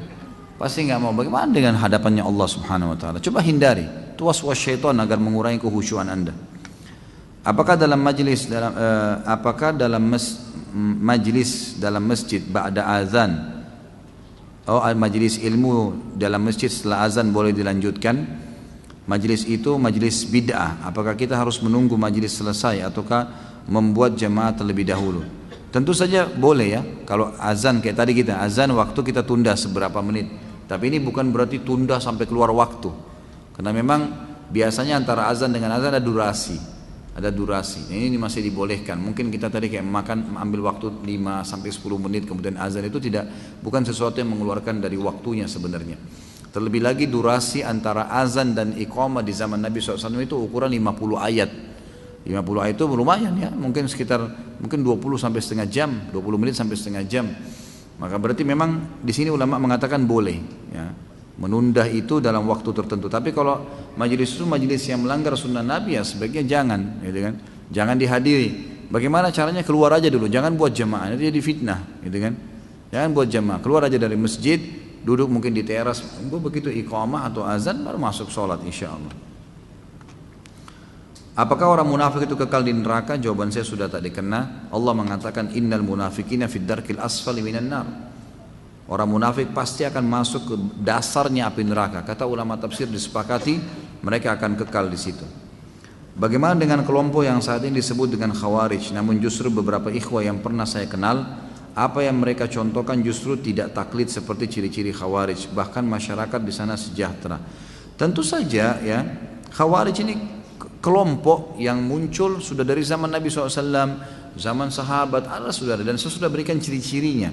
Mereka selalu menyalahkan, memvonis orang yang tidak sefaham dengan mereka, gitu kan? Jadi kita harus bedakan ya, mana masalah yang kita tidak boleh berselisih, itu namanya masalah usuliyah tentang ketauhidan Allah. Ini nggak boleh berselisih di sini. Nggak ada perselisihan arah kiblat, Quran sempurna, Nabi Muhammad SAW Nabi terakhir. Ini sudah harus disepakati, ini masalah usul semua. Ada masalah furu, masalah cabang. Misal kalau terdapat sebuah dalil, kemudian dari dalil itu ulama berbeda pendapat, maka ini masalah cabang, masalah furu'iyah. Maka ini tidak boleh kita langsung memvonis kalau orang ini salah gara-gara tidak sepaham dengan saya, gitu kan? Kasus pernah saya sebutkan firman Allah dalam surah An-Maidah ayat 6. Ada firman Allah mengatakan aulamastumun nisa, atau kalian menyentuh wanita. Imam Syafi'i bilang menyentuh syahwat tidak syahwat batal. Jumhur mengatakan tidak, harus menyentuh dengan syahwat. Karena ada hadis Bukhari menjelaskan Nabi SAW pernah mencium istrinya keluar ke masjid jadi imam dan tidak wudhu lagi. Maka di sini ada pendapat Imam Syafi'i menjelaskan masalah itu. Kita tidak boleh langsung memvonis pendapat Imam Syafi'i salah di sini. Beliau ulama besar, beliau berijtihad gitu kan. Tetapi sebagai penuntut ilmu yang bijak, kita harus memang menerima dalil yang paling kuat. Di sini tidak melihat individunya. Bukan berarti kita tidak menghormati Imam Syafi'i, tapi karena jumhur punya hadis yang menjelaskan tentang masalah hadis Bukhari Nabi mencium Aisyah dan keluar tanpa uduk lagi menjadi imam. Ini ada hadis sahih, berarti ini yang lebih kuat, gitu kan? Kita bisa menerima seperti itu sebagai penuntut ilmu. Ustaz, apa program infak sosial dari Ustaz yang berikutnya? Kemarin sudah saya jelaskan masalah laptop, dan sekarang untuk kegiatan dakwah sementara saya dan Akhdiarto sudah terpenuhi. Alhamdulillah dan jazakumullah khair. Sekarang programnya laptop kita siapin untuk dai-dai. Jadi kalau ada jemaah yang mau nyumbang silahkan, nanti kita akan bagi-bagikan kepada dai-dai kita supaya mereka bisa lebih sistematis menyusun bukunya, karya-karyanya gitu kan. Jadi kita coba carikan yang spek-spek yang bagus juga ya, yang insya Allah layak lah untuk Ustadz. Karena selama ini Ustadz ini selalu dianggap remeh gitu ya. Saya terus terang sulit untuk menerima itu. Padahal dai-dai ini adalah pewaris para nabi. Harus difahamin masalah itu. Saya subhanallah awal saya balik dari Madinah sekitar tahun 98, tahun 99, tahun 2000 saya pernah ke Jakarta. Tahun 2000, 2001 kalau waktu itu saya ke Jakarta, masih tinggal di Makassar. Kemudian saya mendatangi, ada salah satu kenalan ayah saya, masih ada hubungan kerabat tapi jauh. Beliau memang direktur satu perusahaan besar gitu di Jakarta, saya nggak usah sebutin. Kemudian waktu itu pertama kali HP ada. HP-nya masih HP yang besar-besar, mahal-mahal HP-nya gitu kan. Ada juga jenis HP yang keluar yang murah. Kemudian saya datang, saya kebetulan waktu itu memang rencana mau beli HP ke Jakarta gitu kan. Kemudian saya mampir ke kantornya, lalu dia tanya, Khalid ada pakai HP? Saya bilang, saya rencana memang baru mau beli, alhamdulillah ada uangnya gitu. Terus dia bilang, biar saya yang beliin udah. Silahkan, kalau mau dibeliin silahkan, mau cari pahala, fadhal gitu kan. Dia nggak ada masalah. Terus dia telepon sekretarisnya, dia bilang, tolong beliin satu HP ya, ini buat ada ustadz dari Makassar. Baiklah, kata sekretarisnya baiklah. Terus kayaknya ditanya sama dia, HP seperti apa yang mau dibeliin, jenis apa, yang mana gitu. Terus bahasanya dia nggak enak waktu itu. Dia sempat bilang, ya HP-nya ustadz lah yang bagaimana gitu. Maksudnya yang HP biasa saja gitu. Wah ini nggak enak nih. Mentang-mentang ustadz nggak apa-apa, asal jadi saja. Ini pewaris para nabi diginiin gimana? Hah? Tersinggung saya ini. Padahal satu alim, satu dai itu bisa menyabarkan 1000 orang miskin. Satu dai itu bisa memotivasi 1 juta mujahid berperang. Itu luar biasa seorang alim itu bobotnya. Sampai kata Nabi SAW, Allah kalau mau angkat ilmu agama ini, Allah nggak angkat begitu saja, tapi Allah matikan para ulama. Begitu mati hilang sama ilmunya, habis, manusia jadi sesat kalau mereka nggak ada. Dari mana mau tahu ini, kedudukannya luar biasa. Saya bilang udah terima kasih, nggak usah. Alhamdulillah saya bisa beli. Udah saya pergi. Semenjak itu subhanallah saya buat program untuk menunjukkan kalau dai juga mampu, gitu kan. Saya selalu tunjukkan begitu, selalu coba berusaha, kembangkan usaha, kembangkan apa supaya jangan dianggap remeh dai-dai ini. Mestinya begitu, Allahu alam. Itu program. Jadi kita mau coba ya bagaimana dai-dai ini ditingkatkan level mereka dari sisi ekonomi dan luar biasa. Saya kemarin semalam kedatangan beberapa ikhwah yang sempat diskusi sama saya di Ajwad di restoran. Lalu saya berikan saran-saran. Saya bilang program saya sekarang, saya mau bagaimana dai-dai ini betul-betul ada Islamic Center mereka. Semua dai-dai yang kompeten, yang luar biasa kapabilitas ilmunya mereka bagus. Mereka memang dai-dai yang kompeten lah di bidangnya. Memang ahlinya di ilmu hadis, di ilmu dakwah, di ilmu akidah. Kita keroyokin buatin Islamic Center, mereka nanti di situ tinggal, mereka buat kelas pelatihan dai, kaderisasi, kemudian punya pesantren di situ. Nanti orang-orang mereka pun buat jadwal, hari Senin ada sirah, hari Selasa ada akidah, hari ini buat seperti kelas, orang datang sekolah gratis gitu. Daripada sekarang ini masih berserakan ke sana sini jadwalnya. Kita adakan itu dan itu lebih fokus. Kemudian kebutuhan mereka kita penuhin. Kita harus punya satu sumber basis dana yang kita penuhin. Karena kayak di Saudi itu semua ulama itu sudah luar biasa. Mereka cuma tahu dari rumah ke masjid, dari rumah ngajar di kampus. Mereka ngetik karya-karya bukunya banyak tertulis karena mereka kebutuhannya sudah terpenuhi semua. Bahkan rumah-rumahnya dikeroyokin oleh jemaah pengajiannya untuk ada yang bayarin gulanya, ada yang bayar berasnya, ada yang bayar listriknya. Jadi dia sudah nggak pusing. Ini orang-orang cari pahala, dia pun akhirnya bisa lebih fokus gitu. Kalau nggak susah. Kadang-kadang subhanallah kesian ada dai-dai yang saya tahu mereka dari ceramah habis itu keluar, ada yang sampai ngojek gitu, ngantar orang, ustadz dai yang mestinya dihormati di masyarakat malah susah. Ada yang kesian sampai jual-jualan apa, jus, jual sesuatu yang menurut saya nggak perlu, ilmunya lebih baik, lebih mahal daripada itu ya. Nah ini hal-hal mendasar ini yang saya inginkan. Jadi mungkin kita buat program-program untuk dai, makanya ada pengadaan motor. Kedepannya insya Allah saya akan adakan pengadaan mobil buat dai-dai. Kemudian juga ada pengadaan tempat tinggal. Saya bahkan punya ide kemarin untuk mengadakan properti satu komplek perumahan khusus untuk ustadz-ustadz. Jadi kalau dibutuhkan nanti mau cari ustadz siapa sudah di komplek itu gitu kan. Bahkan ustadznya bisa jadwalnya ganti-gantian di masjid itu ngajar, orang sudah bisa datang. Maka bisa lebih terkumpul lah di satu tempat ya. Bukan seperti itu. Kalau yang terdekat juga ada kurban ya. Kurban ini dengan kambing ada, dengan sapi ada. Kambing itu dengan 2 juta rupiah dan sapi itu dengan 10 juta rupiah. Ini yang terakhir. Apa itu kantara? Kantara itu sebuah jembatan, sebuah tempat yang ada di depan halaman surga. Itu namanya kantara. Dalam hadis sahih disebutkan, kalau semua orang yang sudah melewatin sirat, sudah ditimbang amalnya, amal baiknya sudah lolos, mereka lewatin sirat yang dibentangkan di atas neraka. Ada yang lewat seperti cahaya bulan purnama dan cepatnya seperti kilat sudah sampai ke ujung. Itu ujungnya sirat ya, lewatin neraka itu namanya kantara. Di depan kantara itu ada surga. Itu seperti lapangan luas, mereka kumpul di situ nunggu dulu. Nunggu orang-orang semua yang akan lolos gitu kan. Itu namanya kantara.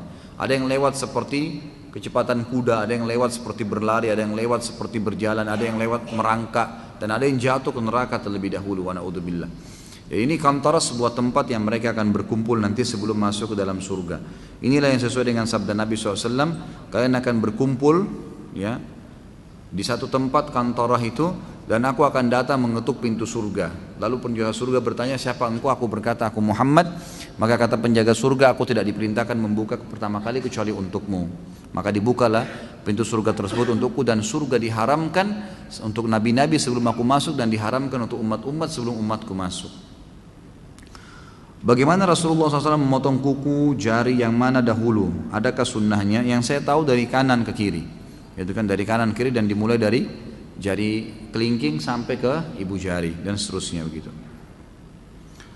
Ketika Isra Mi'raj Nabi melihat azab Nabi melihat azab neraka dan lain-lain. Apakah berarti neraka sudah berpenghuni? Tentu saja tidak. Diperlihatkan untuk beliau. Dan waktu Isra Mi'raj itu yang Nabi diperlihatkan sebenarnya adalah azab kubur. Ya, azab kubur. Itu yang lebih kuat pendapat. Jadi bukan azab neraka jahanam. Tapi beliau diperlihatkan neraka jahanam. Diperlihatkan juga neraka jahanam. Ketika Rasulullah SAW mengirim surat kepada Raja Heraklius agar mereka beriman kepada Allah, di awal suratnya dikatakan Assalamu ala man ittaba'al huda, keselamatan bagi yang mengikuti petunjuk ini. Apakah sunnahnya ketika salam kepada orang muslim seperti ini? Tentu tidak. Ini khusus bagi surat-surat resmi saja. Kalau ada surat yang ingin dikirimkan kepada pemimpin satu kaum maka dibolehkan. Kalau yang lain enggak, setahu saya enggak. Ini sudah, oh sudah lewat ya.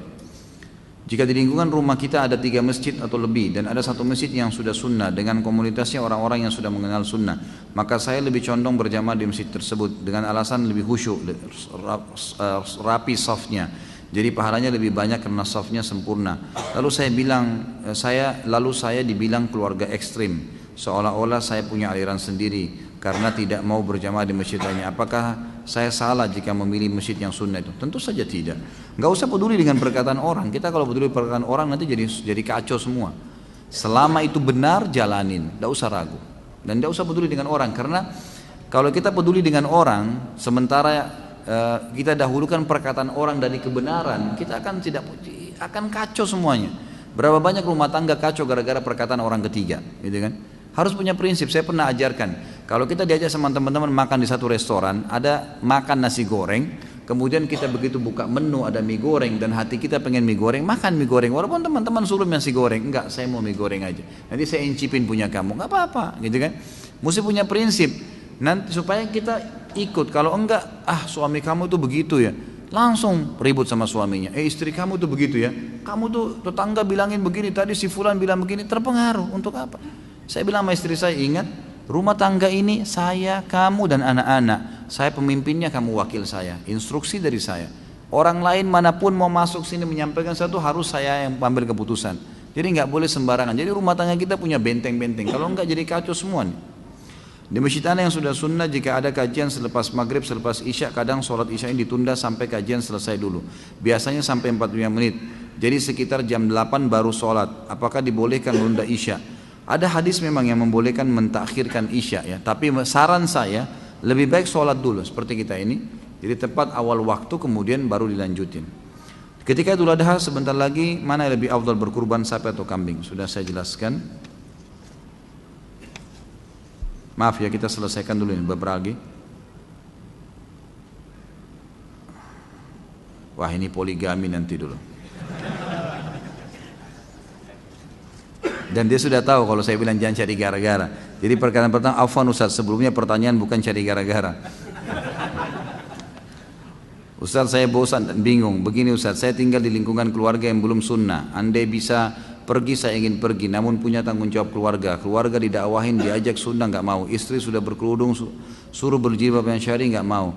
Suruh baca Al-Quran, anggot-anggotan. Dibangunin sholat malam, males. Mertua diajak sholat berjamaah, susah. Penghasilan saya masih belum halal, mau keluar diberatin, suruh jangan keluar, mau makan apa ntar, mau minggat, kasihan sama anak, mohon penjelasannya. Jadi lakukan hal-hal yang paling sederhana, yang paling mudah. Paling mudah, misal apa saja, tidak usah buru-buru, jangan semuanya langsung ditumpukin.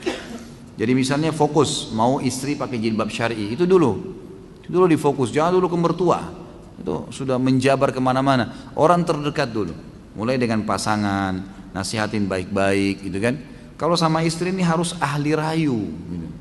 Rayu dia supaya dia mau gitu kan. Jangan kamu pakai jilbab kalau enggak masuk neraka. Susah gitu kan. Rayu dia, insya Allah dengan, masa mesti saya ajarin cara merayu? Tapi jangan saya deh, saya nggak bisa kalau ada Pak Yoyo nih. Lain, levelnya saya belum sampai ke situ deh. Tapi harus bisa dirayu, bagaimana cara yang dirangkul. Perempuan nggak pakai perasaan, dirayu insya Allah bisa. Kamu kalau pakai jilbab, waduh saya sampai tidak bisa kedipin mata kan. Insya Allah pakai jilbab langsung tuh di belakang sudah ada suaranya ketawa tuh. Belum lihat saya itu. Baik, jadi seperti itulah, dirayu insya Allah bisa kan gitu. Ini sudah semua, terakhir yang satu. Waduh, ini terpaksa poligami ya. Afwan, sebelumnya pertanyaan bukan cari gara-gara lagi Ustaz. Kembali menyinggung masalah poligami. Saya coba diskusi dengan beberapa akhwat. Kebanyakan dari mereka lebih memandang poligami itu tidak setuju hanya dengan perasaan mereka. Walaupun mereka mengakui dalam Islam itu dibolehkan dan tidak berani mengatakan itu tidak boleh karena itu terdapat dalam Al-Quran. Tapi mereka bilang bahwa syarat utama poligami harus adil. Maka jika sang istri tidak ridho, tidak merestui suami poligami, maka tidak boleh suaminya nekat poligami walaupun semua syarat sudah terpenuhi. Jadi seolah-olah boleh tidaknya poligami ada di tangan para istri. Jika tidak ada restu istri maka tidak sah dan tidak diperbolehkan karena istri melakukan tidak adil. Apakah benar demikian Ustaz? Tentu saja tidak. Tentu saja tidak. Sama sekali bukan poligami di tangan istri, bukan juga di tangan suami. Tapi ini perintah Allah Subhanahu wa taala. Tapi begini, apa sih yang membuat manusia menolak sebuah hukum? Apa yang membuat seorang manusia menolak melakukan satu perbuatan perintah agama? Jawabannya satu, kejahilan. Karena kejahilan akan mendatangkan ketidakamanan. Itu. Kita akan tidak mau datang ke satu tempat karena kita masih jahil dengan tempat itu, sehingga muncul ketidakamanan. Ah, nanti di sana aman nggak ya? Kan gitu. Jadi jawab dengan ilmu. Kalau seorang muslim, saya sudah bilang mau poligami, itu program, harus programin. Kita punya satu perusahaan mau buka cabang perusahaan lain, harus punya planning, program, bukanya nanti kapan, apa langkah-langkahnya, itu dilakukan dari sekarang. Target saya poligami 3 tahun, 2 tahun lagi, maka apa yang saya harus lakukan? 1, 2, 3, 4, 5, gulirkan tuh, gitu kan? Dengan bertahap, dengan cara-cara syar'i, dengan berdoa, insya Allah bisa, dengan izin Allah Subhanahu Wa Taala. Tentu yang membuat tadi perempuan kenapa menolak? Karena masalah masih jahilnya dengan masalah poligami, seakan-akan poligami cuma maslahat bagi laki-laki, gitu kan? Coba antum kumpulin artikel-artikel, semua manfaat-manfaatnya, dibaca, antum sendiri kayakan dulu informasi, baru kemudian jelaskan, baru kemudian ajak, baru kemudian lihatkan fakta-faktanya, bagaimana mereka bisa menerima. Gitu. Seperti itulah, berikan penjelasan, dan itu dijadikan sebagai pembicaraan yang biasa sekali pada saat menyampaikan. Dan itu digulirkan. Selain daripada itu ikhlaskan niat, insya Allah akan bisa, gitu kan? Insya Allah akan bisa. Saya sampai hari ini, ya. Kalau saya lagi bicara dengan istri saya, alhamdulillah, malah saya yang ditanya. Ada satu akhwat yang sempat hubungin dia, kemudian minta, bisa nggak Ustaz Khalid menikah dengan saya? Ini bahasa dari akhwat itu. Kemudian istri saya yang minta istri saya bicara sama saya sambil duduk. Ini ada berita begini-begini. Sampai saya bilang, udah, saya sekarang masih belum ada hajat, insya Allah nanti. Saya sekarang akan buat planning dulu, saya ingin cetak buku-buku saya, ingin supaya usaha ini jalan, saya akan melangkah ke sana. Karena dari awal sudah saya jelaskan, konsep hidup saya adalah poligami. Saya akan sempurnakan dengan izin Allah, gitu kan? Tapi dengan cara syar'i, tidak ada sembunyi, nggak ada sesuatu yang transparan. Istrinya sudah tahu semua kalau saya tidak ada yang tersembunyi. Semua A, B, B semua jelas dari awal. Jadi mereka tidak tahu tidak ada main-main di belakang itu semua. Tapi subhanallah, karena dia tahu prinsip saya itu dan saya juga sudah punya planning ke situ, maka hampir setiap saat dia bicara sama saya, malah dia yang bicara. Gitu kan, malah dia yang bicara meminta kesian, ini sudah minta, tidak apa-apa melangkah aja, saya temanin ya, gitu. Bahasanya begitu. Tapi jangan cemburu ya, yang belum. Ini saya bahasakan, artinya ada begitu. Saya dihubungin oleh seorang akhwat kita, semoga Allah jaga, masih gadis ya. Dia tinggal di daerah Bekasi dan sempat memberitakan ke saya, Ustaz apa hukumnya kalau saya dilamar sama ikhwan nanti, saya berikan syarat kalau dia juga poligami nikah sama teman saya. Ada akhwat yang begitu. Mau kenal? Langsung senyum semua. Nggak bisa. Nanti orang khusus yang saya kenalkan nanti. Tapi ada akhwat yang begitu, subhanallah, gitu kan?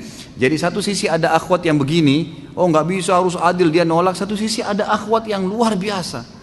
Bahkan dia sebelum nikah dia sudah minta untuk itu. Ada saya pernah ceritakan ini sebagai penutup, akhwat di Makassar, saya kira ikhwah. SMS ke saya, Ustaz, apa hukumnya kalau seorang laki-laki menikahi 3 wanita sekaligus? Ini saya ceritakan karena di sini kan dikasih contoh akhwat banyak yang nolak, gitu kan? Saya ceritakan sisi lain, ternyata di alam kita ini ada orang yang menerima hukum Allah, bahkan mereka banyak komunitasnya, gitu kan? Di Saudi itu sampai yang mengadakan seminar poligami para akhwat-akhwat, ada sama saya cuplikannya tapi dalam bahasa Arab mereka ngomong, gitu kan? Nah di sini dia SMS saya, dia bilang, Ustaz apa hukumnya seorang laki-laki mengkhidbah 3 wanita sekaligus? Saya bilang, hukumnya boleh secara syar'i hukum. Dia akad pertama, kemudian dia pindah akad kedua, akad ketiga, itu boleh saja. Terus selesai SMS, saya penasaran, saya tiba-tiba terlintas tanya, kenapa akhi bertanya begitu? Mungkin ada sesuatu hukum yang mau di follow up setelah itu. Dia bilang, saya salah satu akhwat Ustaz, dan saya sudah sepakat dengan 2 orang sahabat saya untuk menikah dengan 1 suami. Ini bahasa mereka, mau menerapkan poligami sebelum nikah. Ada orang yang seperti itu. Kalau iman sudah berbicara teman-teman sekalian, yang pengecut jadi berani, yang malas jadi rajin, yang miskin jadi kaya, yang lemah jadi kuat. Iman yang bisa mengubah itu semua. Kalau iman masih belum ada, itu susah untuk dibahasakan, gitu kan? Jadi ini semua bahasa-bahasa yang saya lihat karena belum masalah keimanan. Allahu a'lam.